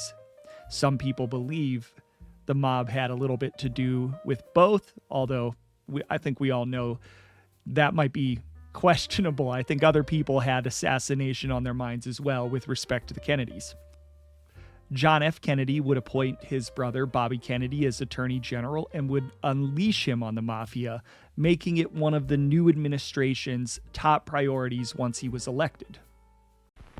Of a nationwide crime syndicate known to its members as Cosa Nostra and to others as the Mafia or Black Hand are explored by John L. McClellan's Senate Investigation Subcommittee. Attorney General Robert F. Kennedy is the first witness. He appeals for new laws to legalize police telephone wiretapping and to permit his office to clothe the less culpable members of the conspiracy with immunity from prosecution and thus compel them to testify against the higher-ups. The same big hearing room will receive the talking mobster Joseph Balaki, appearing first for a private talk with the Senate investigators. That is he, the squat man between marshals. Believed to have a $100,000 prize on his head, Balaki, Mafia member who turned informer, was ready to finger underworld big shots. And who was right at the top of their list? Ricca and Accardo's hand-picked frontman, the man they called Momo. What I find more ironic is that any scheme hatched by Giancana, as well as the father, Joe Kennedy, ultimately had to have been backed by both Ricca and Accardo. They were supposedly the ones making all the major decisions, right? So I guess, again, the question I would ask is, why don't they take more of the blame for throwing the weight of the Chicago organization behind the election of Kennedy? It seems like it always gets put on Giancana as the front guy. But I digress. So, we're in the early 1960s, and the maximum attention of the FBI became single-mindedly focused on taking down the Mafia, and specifically in Chicago, nailing Sam Giancana. Unfortunately, though, Giancana wasn't doing himself any favors and perhaps unwisely flaunted his power and operated much like Capone by drawing undue attention to himself. This situation was bad for the Mafia nationally, bad for the Mafia in Chicago, and what really exacerbated the situation was the reputed love triangle that existed between Giancana, Kennedy, and a socialite named Judith Campbell Exner, along with Giancana's very public relationship with the singer Phyllis McGuire of the McGuire sisters. Giancana, for his part, was pretty much putting himself in the face of the FBI, almost imploring them to catch him or bother him, even though it drove him crazy. In the early part of the 1960s, the FBI and Bobby Kennedy were all over Giancana, employing what they like to call lockstep surveillance. Giancana would find that he couldn't go to the golf course, he couldn't even take a piss without the FBI literally looking over his shoulder. Now, not only was it driving Giancana crazy, but it was becoming deeply personal and bitter between not just Giancana and the Kennedys, but the entire Mafia nationwide. The Kennedys didn't just piss off Giancana, they pissed off everybody. Santo Trafficante, Carlos Marcello, the bosses in New York. I've done an entire video on everything that the mob was saying related to the Kennedys. There was no love lost. And yeah, it was some pretty bad stuff. But here's the thing. The plan to make Giancana the lightning rod actually worked. Though, like I said, I'm sure Ricca and Accardo's incarceration in the early 1960s helped them to some degree in terms of taking a little bit of the focus off of them. And slowly but surely, Ricca and Accardo would crawl out from under the rocks they were hiding under and would slither back out into the background to take control of the outfit with their lightning rod firmly in place. On October 21st, 1961, Ricca would be back on the streets of Chicago after being released from prison, having only served 27 months out of his 3-year sentence. Again, just another instance of the outfit working the system to get a little bit of leniency for its key guys and get them out early. Ricca and Accardo, who, as I mentioned, would get out in 1962, came back at just the right time. The onslaught of pressure by the FBI and the chaotic leadership of Sam Giancana was putting the family under pretty considerable strain. Only the steady hands of Ricca and Accardo could get things back on track. Otherwise, it may have begun, literally the family may have begun to tear itself apart from the inside. There were warning signs, and there was a little bit of smoke when it came to that. In a note from the early part of the 1960s, confidential informants would suggest that Ricca and Accardo were doing their best to hold the family together under the immense scrutiny from the government.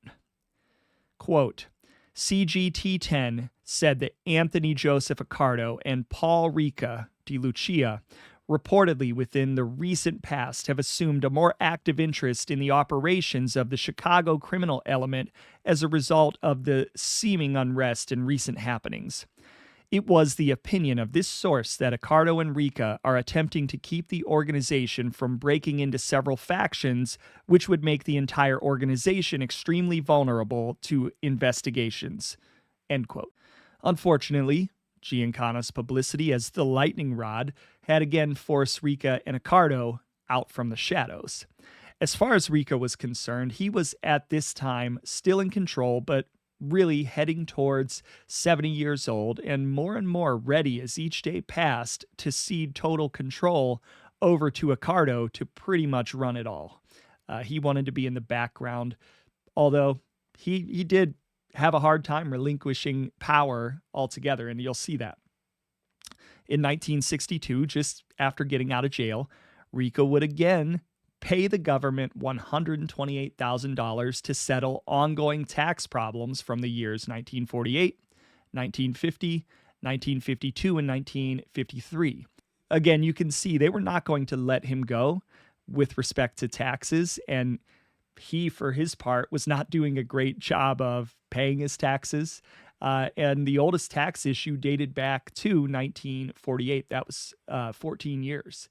Really, the government was really going to keep coming, and they were using what I find to be, in my opinion, a tried and true method of focusing on the money and focusing on their tax returns.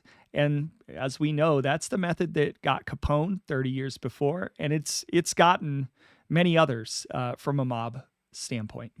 Also at that time, as part of his ongoing hearings related to his deportation proceedings, Ricca would be extensively cross-examined regarding his history of betting and would answer the following question. Quote, question, how long have you derived your income principally from betting on horses? Answer, well, mostly all my life. End quote. Now, when asked how he earns his living solely by betting on horses, Ricca would claim, quote, I follow the horses. I go to the track every day. I read the form. You know how it is. You make the best pick. End quote. When asked how much income he earned in 1964, he would say, quote, about $85,000, end quote. Now, while it's certainly not out of the realm of possibility for this to be true, it just doesn't seem likely, given what everyone knew to be his stature atop the Chicago underworld, that he would be making his money solely from betting on horses, and that he would be making that sum of money from betting on horses. Not saying it's not possible. It certainly is. And $85,000 in those days was a pretty considerable amount of money. Now, for the sake of comparison to today's money, $85,000 is the equivalent to roughly $865,000. So, like I said, pretty considerable sum of money. Unlikely that someone can earn all of that from racehorses, unless I just don't understand how people lay money down. For someone who was as evasive and shrewd as Ricca, to me, this seems like a statement he might want to tend to avoid. Why? Well, first, the government and people like me just weren't buying it. Second, it opens him up to potential prosecution, as you'll see. This would give the government some ammunition to attempt to prove that Ricca was committing perjury by stating that his only source of income was betting on horses. For his part, despite his testimony, Ricca would refuse to disclose his win-place-show account of racetrack winnings, making it more of a challenge for the government to prove he was doing anything wrong. But Ricca, honestly, at this point, I think he just kind of seemed like he was toying with the government. But the government would have a few tricks up their sleeves. The FBI and the federal government even had employees of several of the racetracks Ricca was alleged to have wagered at, who would suggest that during the 1963 season that Ricca was not present even once. Quote, Redacted advised that during 1963 he was employed Washington and Arlington Park racetracks during the racing season. His specific job at the tracks was to observe the activities of top hoodlums Paul DeLucia and Murray Humphreys. He pointed out that these hoodlums are well known to him by sight, but that not once during 1963 did he observe either DeLucia or Humphreys at the tracks. He pointed out that if issued a subpoena, he will willingly testify to this fact. End quote. To corroborate that fact, an FBI special agent surveilling Ricca would observe him in the backyard of his home when he claimed to have been at the Arlington racetrack wagering on a horse. The report stated, quote, It is noted that Special Agent Redacted in surveillance of DeLucia at 1515 Bonnie Bray, River Forest, Illinois on 8/8/63 observed DeLucia at 3:20 p.m. in his yard during pertinent period when DeLucia claimed to have been at the Arlington Park racetrack and wagering on a horse in the fifth run at 4:14 p.m. on the aforementioned date. End quote. An additional person in charge of the Hawthorne racetrack also indicated that Ricca had never been present during the 1962 or 1963 racing seasons. Quote, Redacted advised that he was in charge of the security department at Hawthorne Racetrack in 1962 and 1963. He said that he believed he would have recognized Paul DeLucia, also known as Paul the Waiter Ricca, if he had observed him at the track. He said that during the time he was at the track, he had never observed Ricca there. He said many of the men working for him would have known Ricca by sight. He said that his standing order to all his men was that they were to bring to the security department office any hoodlum or suspicious person they stopped and questioned for any reason.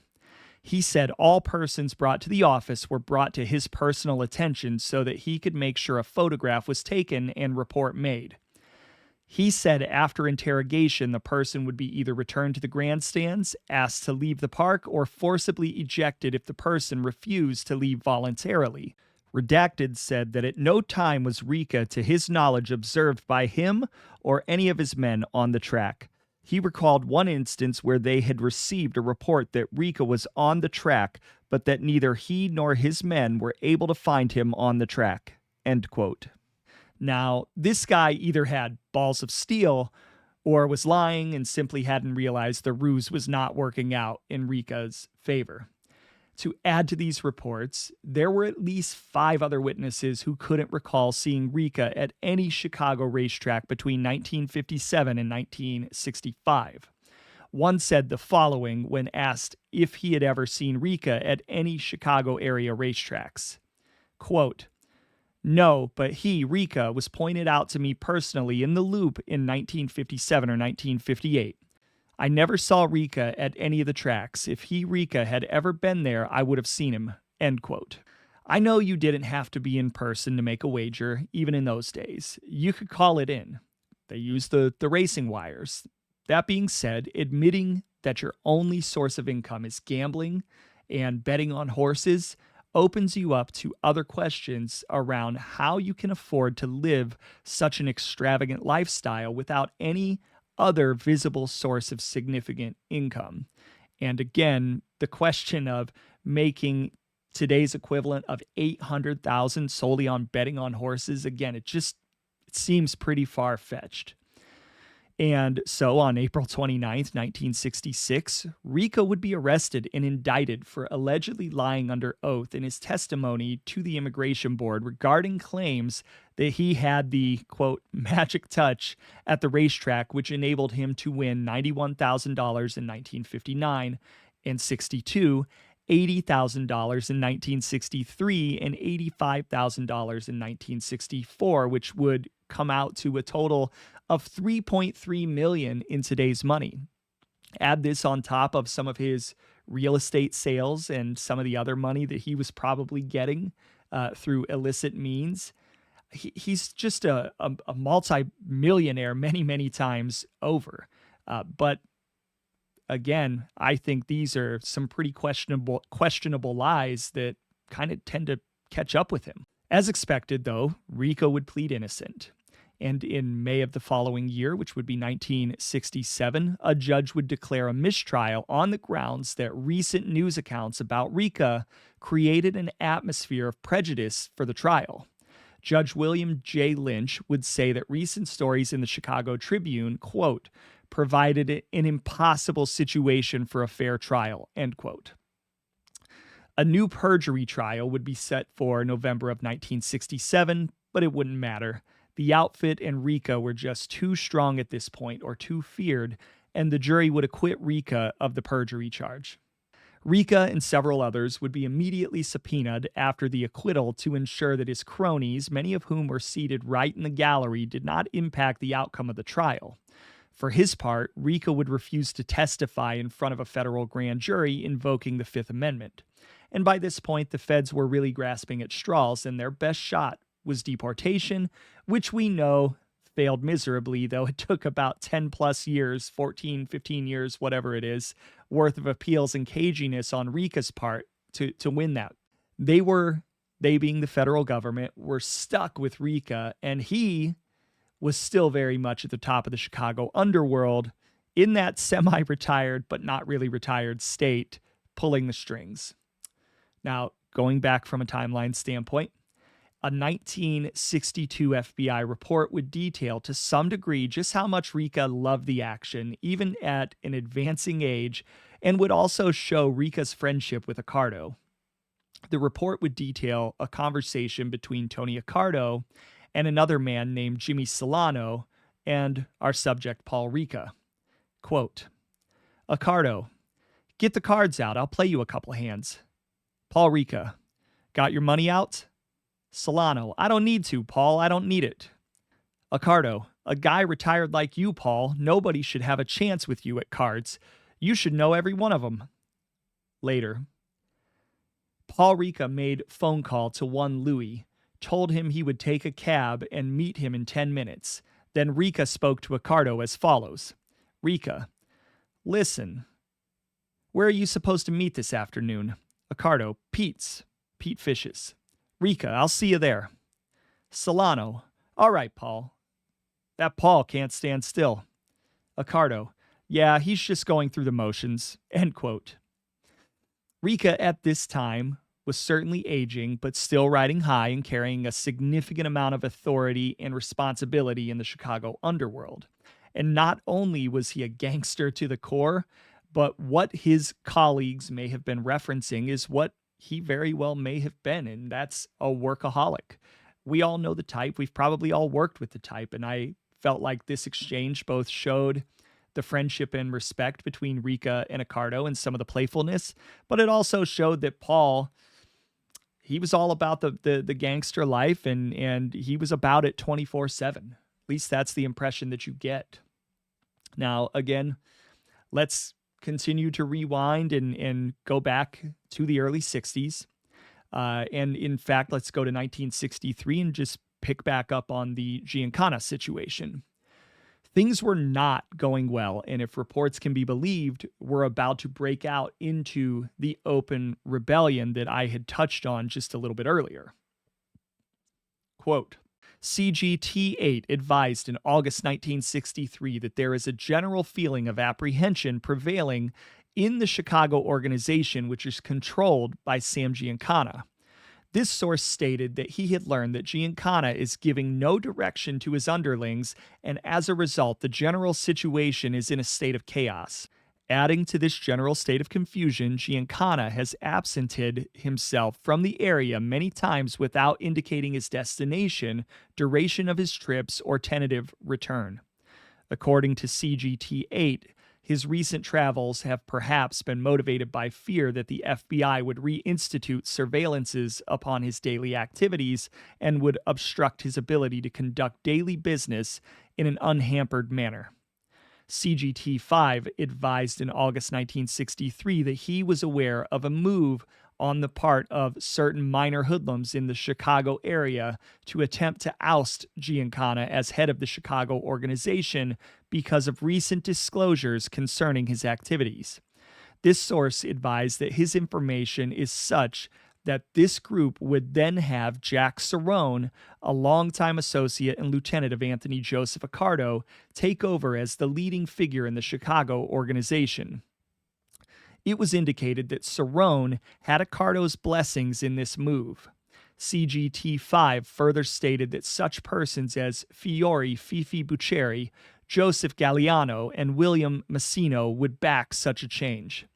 CGT 9 advised in August 1963 that he had learned that Marshal Caifano, William Dodano, and Felix Phil Aldericio had stated that Sam Giancana was foolish for bringing about legal action against the FBI and has caused extensive heat and publicity to the outfit in Chicago.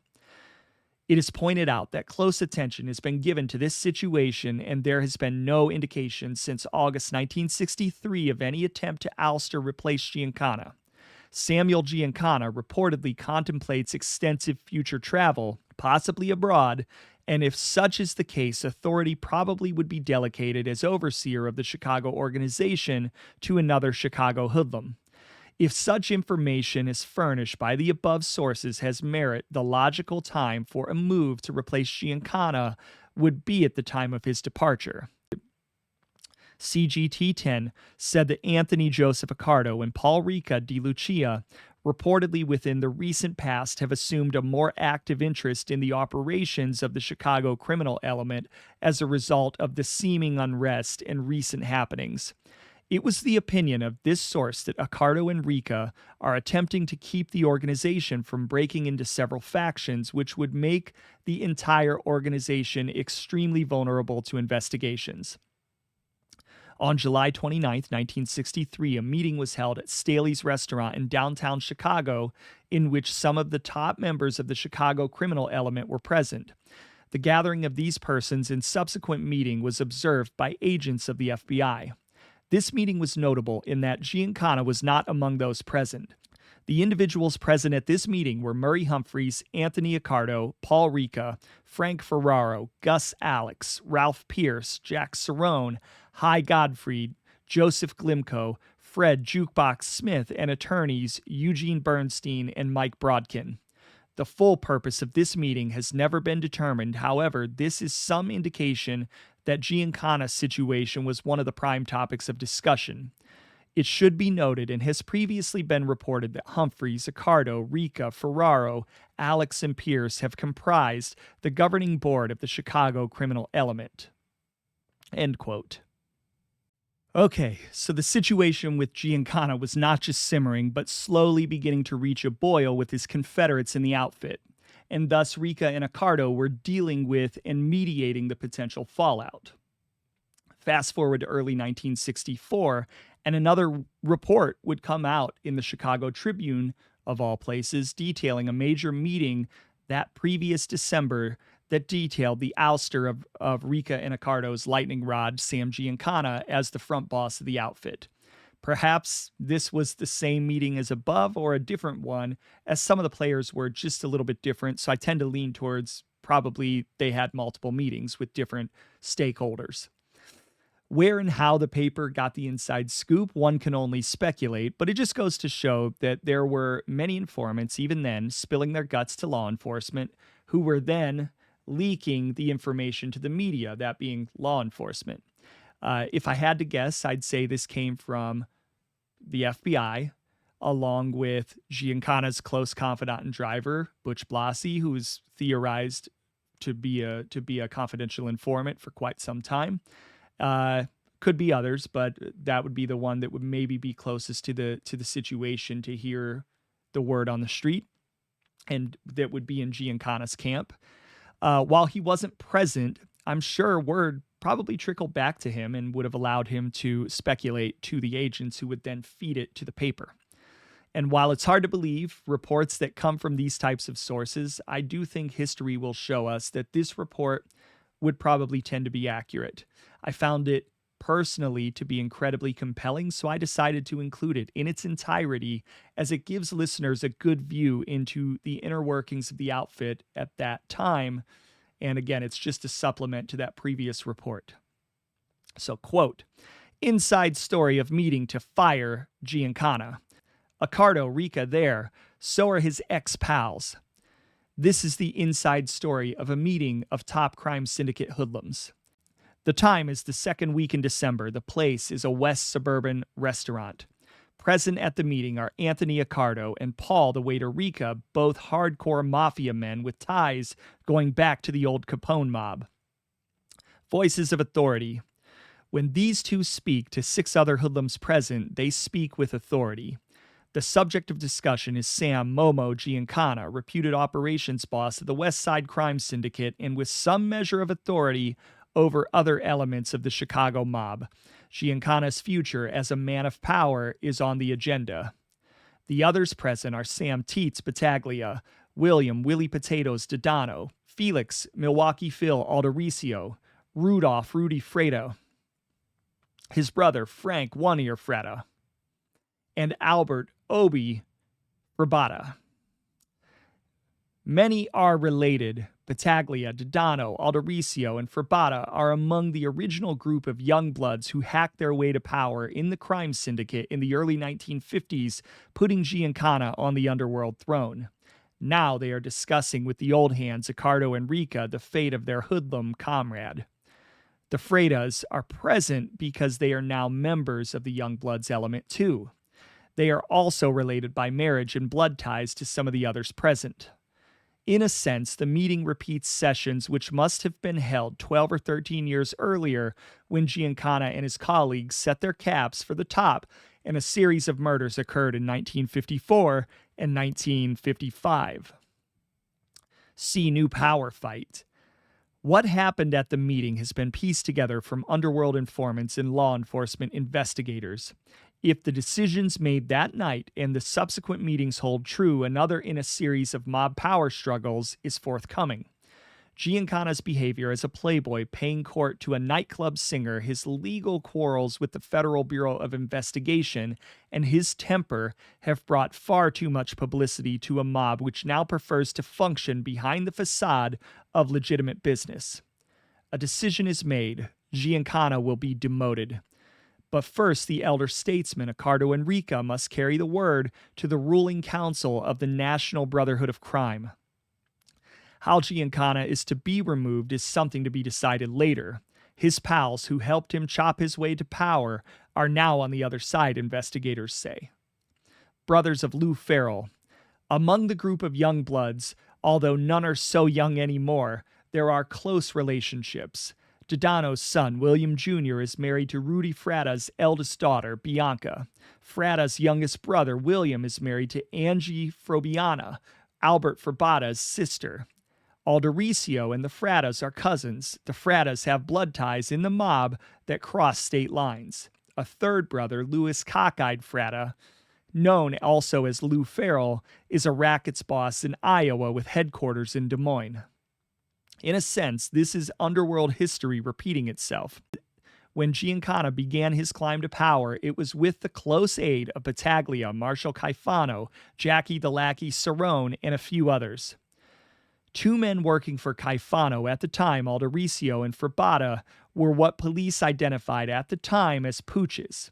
Often while Caifano was visiting near North Side nightclubs, Aldericio and Frabata would pitch pennies on the sidewalk outside. Aldericio's star rises. Caifano wore silk suits in those days, attesting to his position in the mob as a colleague of Giancana and other young bloods.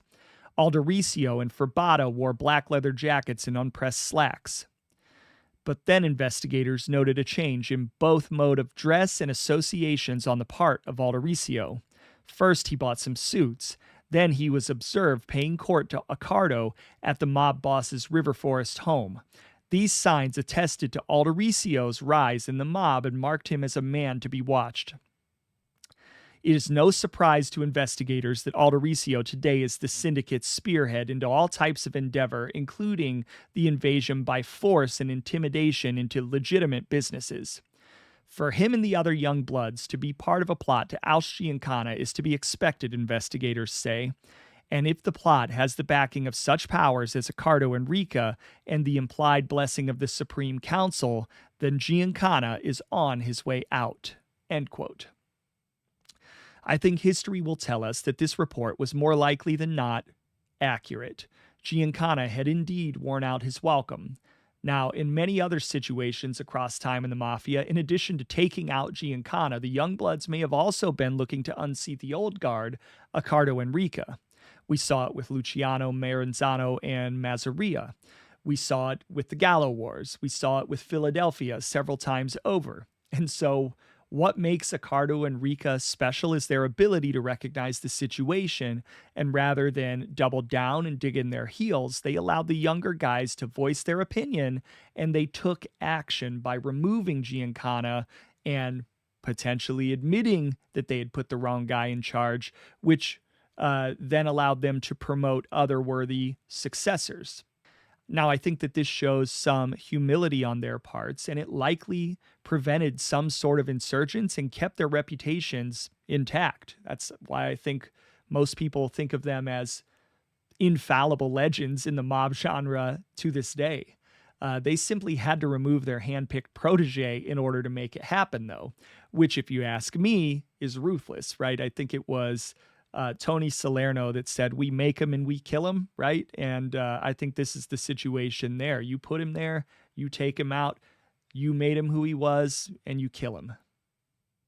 But when you become too hot in the mob, you can quickly fall out of favor with your superiors. It doesn't take long, and I would venture to guess that whacking Giancana was likely on the table here. There probably were people that maybe put it out there, but my guess was that Ricca, maybe more so than Accardo, kept that from happening.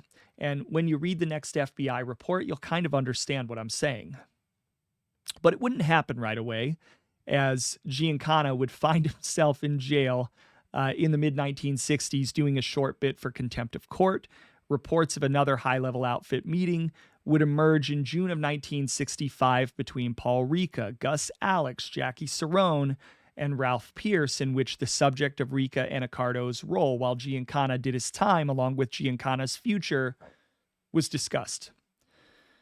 The theme was clear. When Giancana got out, he wouldn't be around much longer as boss. An FBI note during June of 1966 would say the following about Ricca's reputation as well as the Ricca, Accardo, and Giancana relationship. Quote, CGT1 advised on June 16, 1966, that Paul DiLucia is now and has always been an influential factor in the outfit. The source stated that DiLucia, affectionately known as Papa Paul, is feared by many members in the outfit because he controls certain people.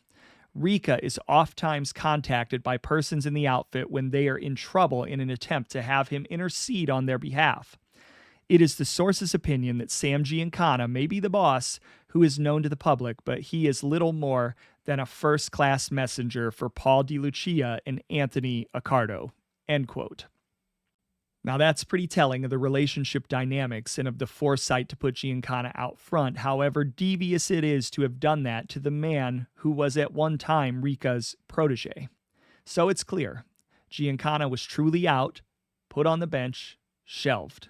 As a result, and according to FBI notes in July of 1967, as well as many newspaper reports, Ricca and Accardo would again temporarily combine to rule Chicago until a suitable replacement for Giancana could be identified and put in place.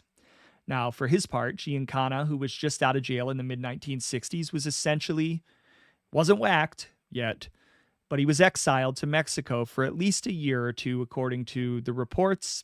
And, well, he dutifully, he went down to Mexico and got some sun and made a little trouble down there. Now, like I said, he had simply become too hot, and due to the personal animosity he'd caused between himself, the FBI, and the rest of the outfit, he would remain from 67 on persona non grata in the Chicago outfit and with the national mafia pretty much for the remainder of his life until he was ultimately murdered in the mid-1970s. Due to the departure of Giancana, Accardo and Ricca would be looking for a good, tough replacement as the new front boss for the outfit, and they would have, as you can imagine, a bench full of worthy candidates. Initially, the front boss position would be filled by Jackie Cerrone, who, if several reports are to be believed, had the backing of both Accardo and Ricca. Jackie the Lackey, as he was called, was a trusted enforcer and key figure in the Chicago outfit, earning his nickname due to his penchant for being a very loyal lieutenant to the bosses. Rising under the leadership of Ricca, Accardo, and Giancana, Cerrone became a vital link between the old guard and the next generation of mobsters. He enforced their rule with brutal efficiency, helping to expand the outfit's grip on illegal gambling, loan sharking, and of course, the lucrative Las Vegas casino skimming operation and making sure that that was running smooth. As both Accardo and Ricca transitioned into their elder statesman roles, from which they would be back and forth, in and out, retired, unretired, Cerrone remained their crucial operative. His downfall wouldn't come until the 1980s when he was convicted in the infamous casino skim case, which would mark the decline of the outfit's influence, especially in Las Vegas. However, as younger leaders went in and out of jail, the position of front boss would be occupied by many guys over the years, including the likes of Sam Teets Battaglia, Felix Milwaukee Phil Aldericio, Joseph Joey Dove Zayupa, Samuel Wings Carlisi, and more. Accardo, as we know, would stay in place until his death, I believe in the early 90s, and many people would be out front. Just a very smart system. But even with that, of course, Ricca and Accardo remain the real force in the background. How did they manage to do it? Well, if you haven't figured it out by now, they were shrewd, smart, business savvy, but also incredibly dangerous, cunning, and super devious, very Machiavellian. And here's an example of just how cunning they were for the time, something which came to light after a trusted member of the outfit had passed away. According to reports, for many years, the top brass of the outfit would use the luxury lot of outfit-heavy Frank Strongy Ferraro to hold meetings. Even though law enforcement knew it, they could never get close enough to tell what was being said, nor could they get a bug on the yacht. A 1964 article from the Chicago Tribune would detail law enforcement's attempts to surveil the yacht. Quote, "Laughter wafted across the waters of Jackson Park Harbor as Detective Sergeants Harrison Harvick and John Daring hid among the bushes. The date was August 5th, and the hot sun made surveillance of a crime syndicate meeting difficult for the two investigators from the sheriff's office. They listened and watched as Frank Strongy Ferraro, 52, treasurer of the Chicago Crime Syndicate, welcomed his guests aboard his 38-foot, $60,000 yacht, the Helena." End quote. The article would go on to detail the frequency of these aquatic meetings, which took place pretty consistently over the course of a decade when Ferraro owned the yacht. Quote, "Parties of 10 to 12 boarded the Helena and set sail about 3 times a week. The lineup often included Ralph Pierce, Southside gambling boss, Paul the waiter Ricca, and Murray the Camel Humphreys." End quote. So again, a very smart and evasive tactic to avoid being overheard, occurring in an era where mobsters were far less surveillance and bug conscious, right? They had more freedom to operate. I think this tactic, frankly, it might even be able to work now in the modern world. Now, moving on a little bit and talking a little bit about Ricca and the outfit's political influence, evidence would suggest that in 1965, Ricca was still pretty instrumental in Chicago's political scene. He'd been doing this since the 30s, maybe even the 20s. He'd be arranging jobs, and he was still one of the top men, of course, in the outfit. Quote, on April 1st, 1965, CGT-3 advised that Redacted of the 38th Ward of Chicago received financial support from Paul DeLucia, and that recently Redacted was instrumental in obtaining a job for Redacted of the Cook County State's Attorney's Office.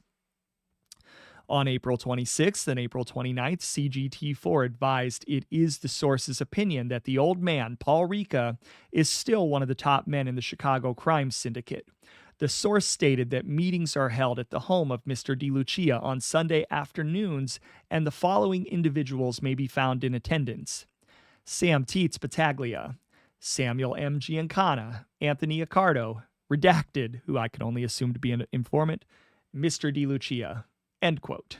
Another note around that time would suggest that the Chicago outfit was also making moves to control the 36th Ward in Chicago as well.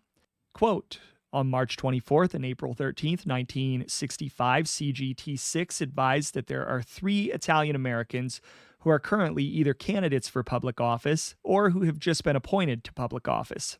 The source advised that John F. Aiello had recently been selected by the regular Democratic organization of the 36th Ward in Chicago to run for alderman of that ward. The source stated that it is possible that Mr. Aiello is being backed by Paul DeLucia. However, there is no positive indication as to which of the 3 Italian-American candidates for public office are being supported by Mr. DeLucia. End quote. In Chicago, as you probably have surmised, controlling the wards and the aldermen was an incredibly important aspect of controlling the city over the years. This practice went back to the late 19th century and early 20th century. So if you want to control Chicago, you've got to control the political leaders. You got to control the wards. You got to control the aldermen. And that's how you get things done. Ricca and Accardo knew that, and it was a critical aspect of their ongoing strategy to maintain control over the family over the years. Very astute and very shrewd on their part.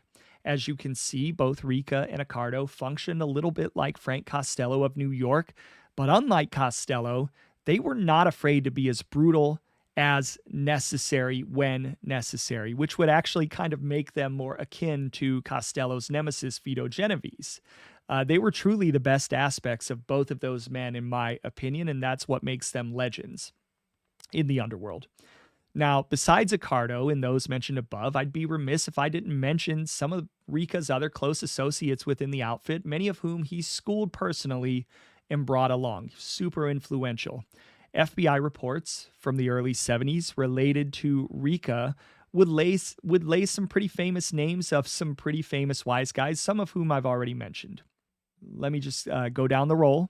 Murray the Camel Humphreys, Dominic Butch Blasi, Marshall Caifano, Willie Potatoes Dodano, Gus Alex, Richard Kane, Ralph Pierce, Leslie Killer Cruz, Charles Chucky Nicoletti, James Jimmy the Bomber Coutura, Leonard Lenny Patrick, Dave Davy Yaris, Anthony Tony the Ant Spilatro, Jack Jackie the Lackey Cerrone, Guido Guy DiCiaro, Felix Milwaukee Phil Aldericio, Rocco Salvatore Prano, Joseph Joey Doves Ayupa, Sam Tietz Battaglia, Anthony Fat Tony Salerno, that's a New York relationship, Ross Prio, and the list really goes on.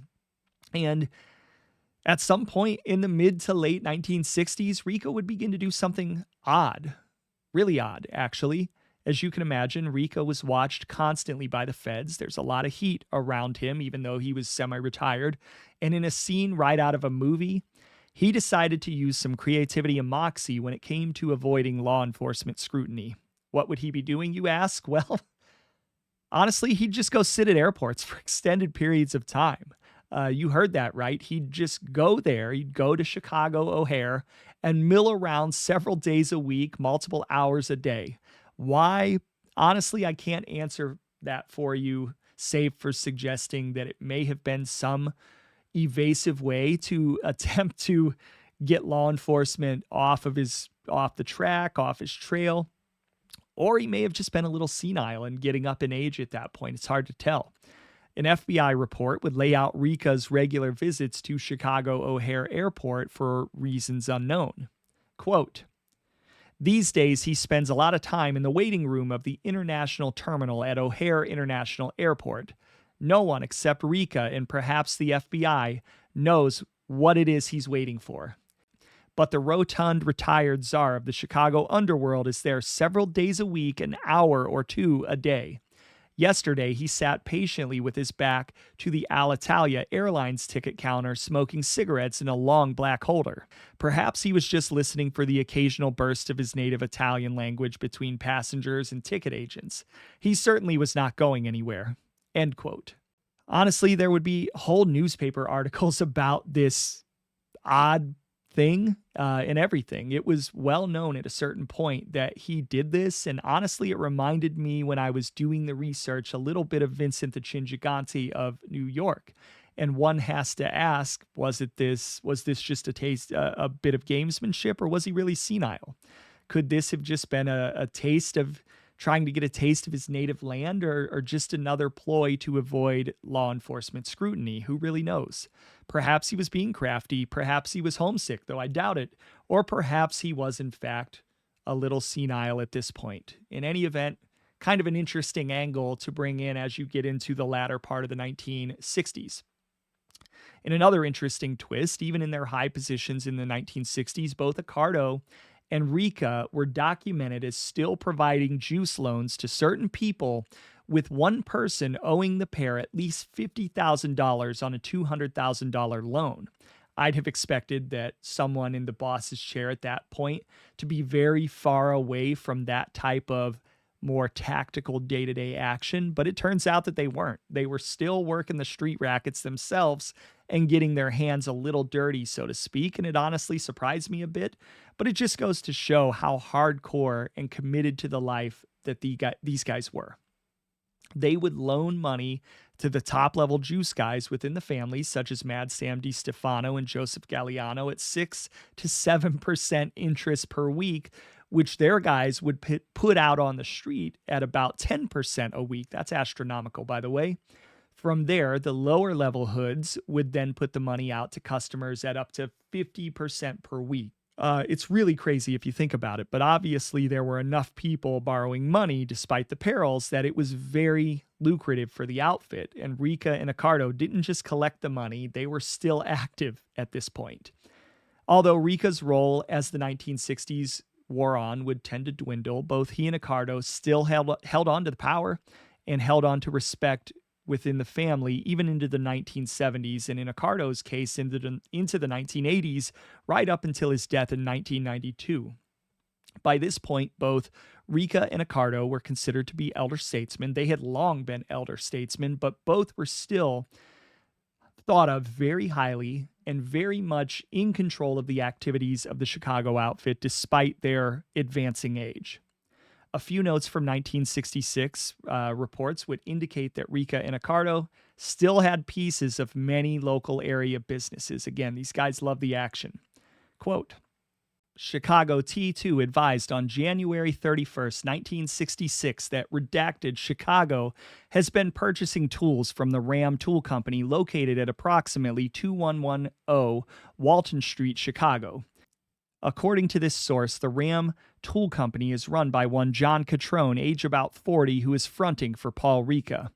Recently redacted, in jest, spoke of owing a considerable sum of money to the Ram Tool Company, and that Catrone indicated that he did not have to worry about redacted not paying the account because he would have to answer to the old man, meaning Paul Ricca.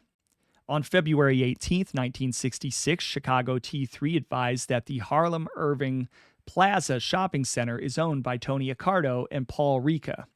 The source stated that an individual with the nickname of Redacted reportedly redacted and acts as a front for Accardo and Ricca. End quote. So these guys, even at their advanced age, were still making money all over the place, and not just by playing the ponies, as Ricca would have had the government believe.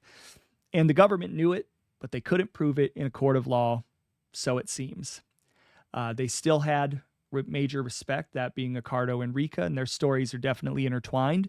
They still had the deference of most people in the family, even the younger up-and-coming young Turks who usually don't enjoy being under the thumbs of the old guard. And unlike in other families, the outfit was not a family, as I just said, where the younger generation were looking to supplant the old guard.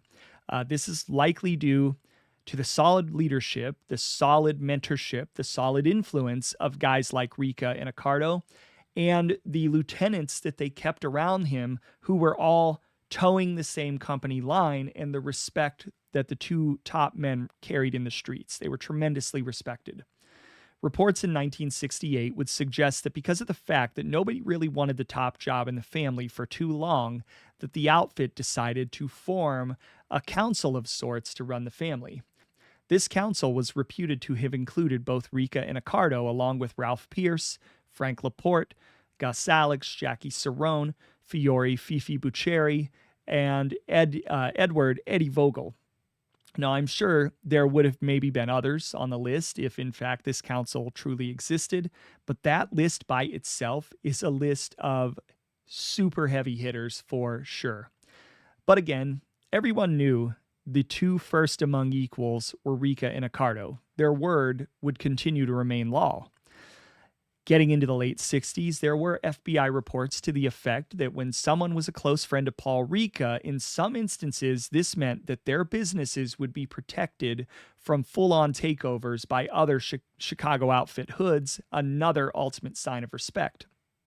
Quote, on December 27, 1968, CGT1 advised that Redacted has always been required to pay the Chicago Organized Crime Syndicate an unknown amount of money for the privilege of operating Redacted located on Redacted on the near north side of Chicago. Source stated the syndicate at one time tried to take over Redacted, but he prevented the takeover because Redacted is very close to Paul DeLucia, end quote. In another instance, Ricca would show a slightly softer side and would call off the dogs on a juice loan victim. Quote, on June 2, 1969, CGT2 advised that he is acquainted with an individual whose husband had incurred a juice debt which resulted in some unnamed individuals coming to her home and threatening her husband. Source stated this juice victim's wife made arrangements to meet with Paul DeLucia after she was told she could find DeLucia at Hyman's Restaurant, which is located about 700 West Grand Avenue, Chicago, Illinois. According to Source, DeLucia and his hoodlum associates have not been going to the Golden Bear restaurant as much as they used to, but are using Hyman's as one of their new meeting places. CGT2 advised that DeLucia put the word out and the juice men have not bothered the above-mentioned juice victim since his wife went to see Paul DeLucia at Hyman's restaurant, end quote. It's these types of personal stories that show you the nature of the man, both good and bad. He was both the victimizer as the leader of the organization, as well as the protector of many in his community. And that's the great hypocrisy, generally speaking, about the mafia in this country, right? The public is both your prey and your ward if you're the boss. As Ricca aged, this wouldn't stop the government from continuing to go full force at him, nor would he ever step down and retire from leadership of the outfit. He'd be the captain of the ship until the ship went down or the captain was taken down, so to speak. He would not leave his post. In December of 1968, Ricca would again be a target of the government when they'd subpoena him to testify in front of a grand jury investigating the Chicago outfit. He, along with his cohorts, including Gus Alex, Fiore Fifi Buccieri, and Charles Chucky English, would be asked to testify, but all would plead the fifth and refuse to answer questions. For his part, Ricca would be threatened with jail time for contempt by refusing to testify despite being granted immunity.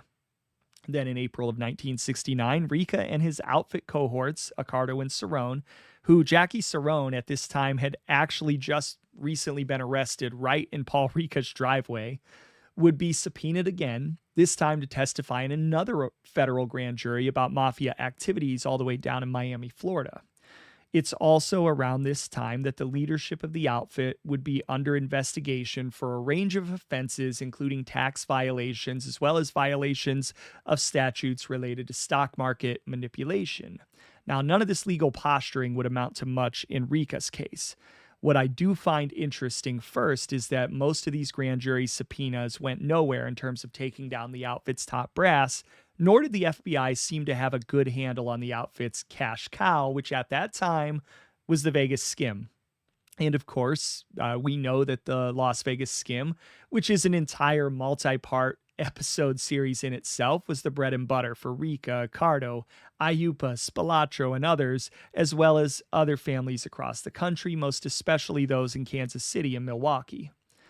But the feds wouldn't really start, I think they knew in terms of gathering information, but they really wouldn't start to put those pieces together, legally speaking, until the 1970s and early 1980s. But that is a story for another day.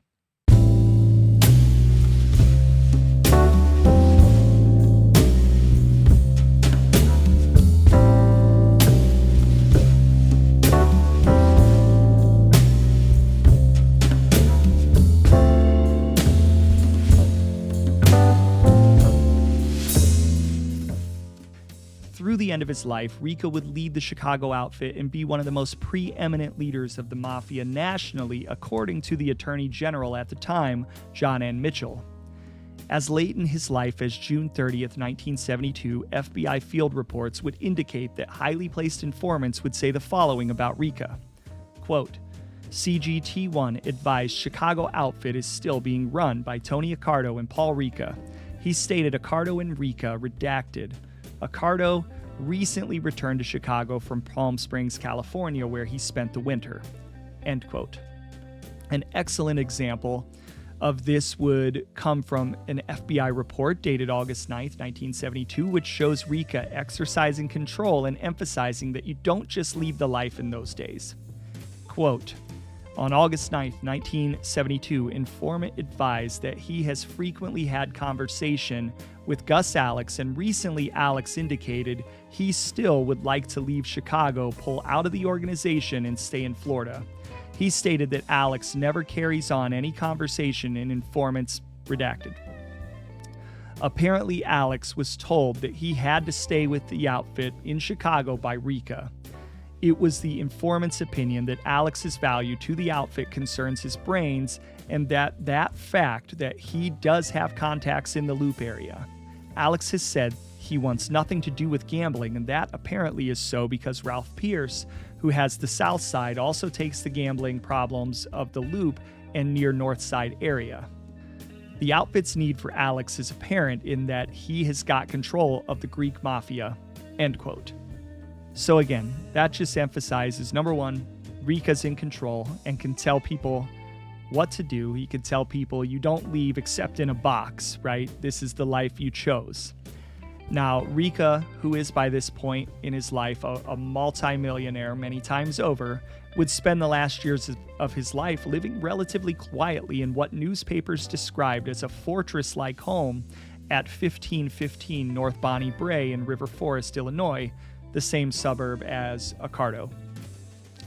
The value of his home was between $125,000 and $250,000, which equates to roughly $1.2 to $2.4 million today, so not just a modest place that he was living in.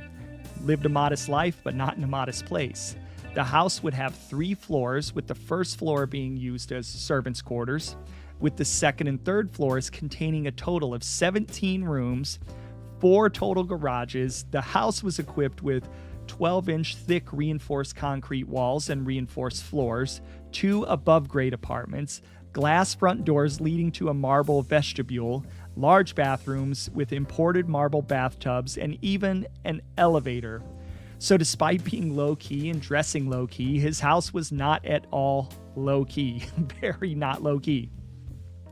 Now, he'd also be noted as spending some time living down in a winter home at 4385 Pine Tree Drive, Miami Beach, Florida, where he'd been going since around the 50s, becoming friends with the likes of the Lanskys, while also splitting time in his home in River Forest the rest of the year. So he was kind of a snowbird.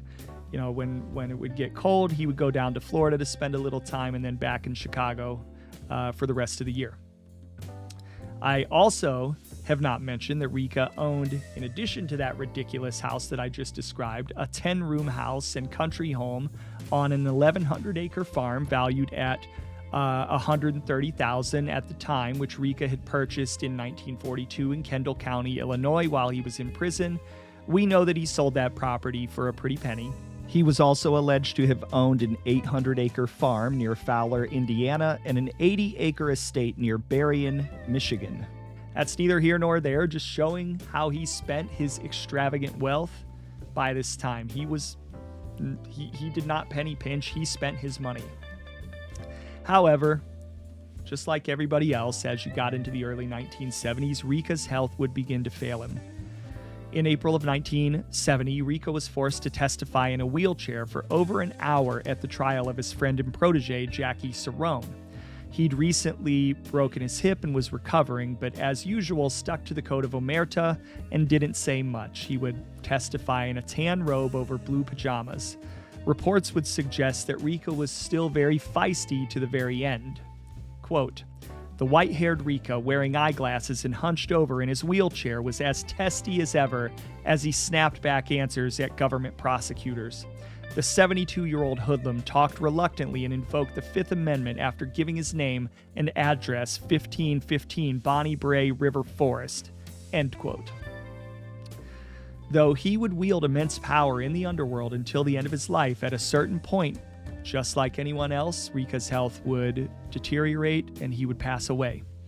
And so on October 11th, 1972, Paul Ricca, the man who'd co-run the outfit for the last 30 to 40 years, would die of a heart attack at St. Luke's Hospital in Chicago, Illinois, at the age of 74. He, at the time, was survived by his wife, Nancy E. Ricca, 2 sons, Anthony and Paul, his daughter, Maria Ann, and 3 sisters who all resided in Italy at that time. According to 1972 FBI reports, Ricca's death was not unexpected by his outfit brethren, and his place in the leadership hierarchy of the family would be taken by Joseph "Joey Doves" Aiuppa. Paul Ricca's wake would be held 3 days later at the Galewood Funeral Chapel in Chicago, Illinois, with over 200 mourners attending. According to FBI reports regarding his wake, an immense measure of respect was shown to the recently deceased leader of the Chicago outfit. Quote, "Wake was attended by practically every hoodlum of stature in Chicago area, with notable exception of Sam Giancana, former top boss and close associate for decades of Ricca. Noted Giancana has not been known to be in Chicago area since he voluntarily left in summer '66 following his release from jail after being held in contempt of court when he refused to testify after grant of immunity in USDC Chicago. These hoodlums included Ricca's closest associates and successor as boss of organized crime, Anthony J. Accardo. Ralph Pierce, Dominic Blasi, Leo Manfredi, redacted, Charles English, Ross Prio, Joseph DeVarco, redacted, Joseph Glimko, James Katora, redacted, and numerous others." End quote. Paul Ricca is buried at the Queen of Heaven Cemetery in Hillside, Illinois. While the FBI speculated that there would be a power struggle in Chicago following Ricca's death, in actuality, the transition of power back to Tony Accardo as the ultimate and final authority in the Chicago outfit would be as smooth as it had been in the 30 years he and Ricca ran the outfit. In fact, Accardo would continue to fill his role and continue to dodge law enforcement into the early 1990s. FBI notes would indicate that with Ricca gone, Joseph "Joey Doves" Aiuppa and Gus Alex would move up and would become top advisors to Accardo. Now, if you want any idea of the sheer amount of respect Paul Ricca had in the Chicago outfit, this note after the death of Ricca's wife Nancy just 3 years after Paul had passed away pretty much sums it up. Quote, "On 1/15/75, source advised that Nancy DeLucia, the wife of the deceased hoodlum Paul the Waiter Ricca, was very ill and is currently at St. Luke's Presbyterian Hospital in Chicago. On 1/17/75, source advised that Nancy DeLucia died at St. Luke's Hospital on 1/16/75 and will be waked on Friday night only at the Galewood Funeral Home. The funeral will be at the St. Vincent Ferrar Church in River Forest, Illinois. Source feels that many Chicago hoodlums will be in attendance at the wake out of respect for the deceased Paul DeLucia. Source feels that Tony Accardo will attend due to his close association with Paul the waiter. Source plans to attend the wake. End quote. Now that's 3 years after Ricca's death. If that's not respect, I don't know what is. And that, folks, wraps up the incredible story of Paul the Waiter Ricca, one of the most influential mobsters, not just in the history of the Chicago outfit, but in the history of the entire American Mafia.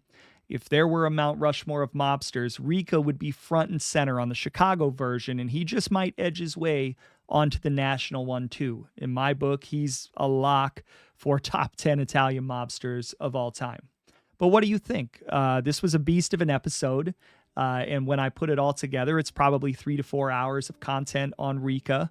I'd love to hear your thoughts on Ricca, parts 1 and 2, the Chicago outfit, and the world of organized crime. Just drop a comment and let's talk. If you enjoyed this episode, do me a big favor, share it with a friend. And if you haven't subscribed yet, what are you waiting for? Hit that subscribe button on YouTube or consider becoming a capo level supporter on Patreon to help keep this show going strong. Want to reach out to me directly? Shoot me an email, no pun intended, at ganglandhistorypodcast@gmail.com. I always appreciate hearing from my listeners. Thanks for tuning in, and as always, I appreciate your support. Until next time, may your envelopes be heavy and your troubles be light. Changing it up a little bit at the end. Bye, everybody.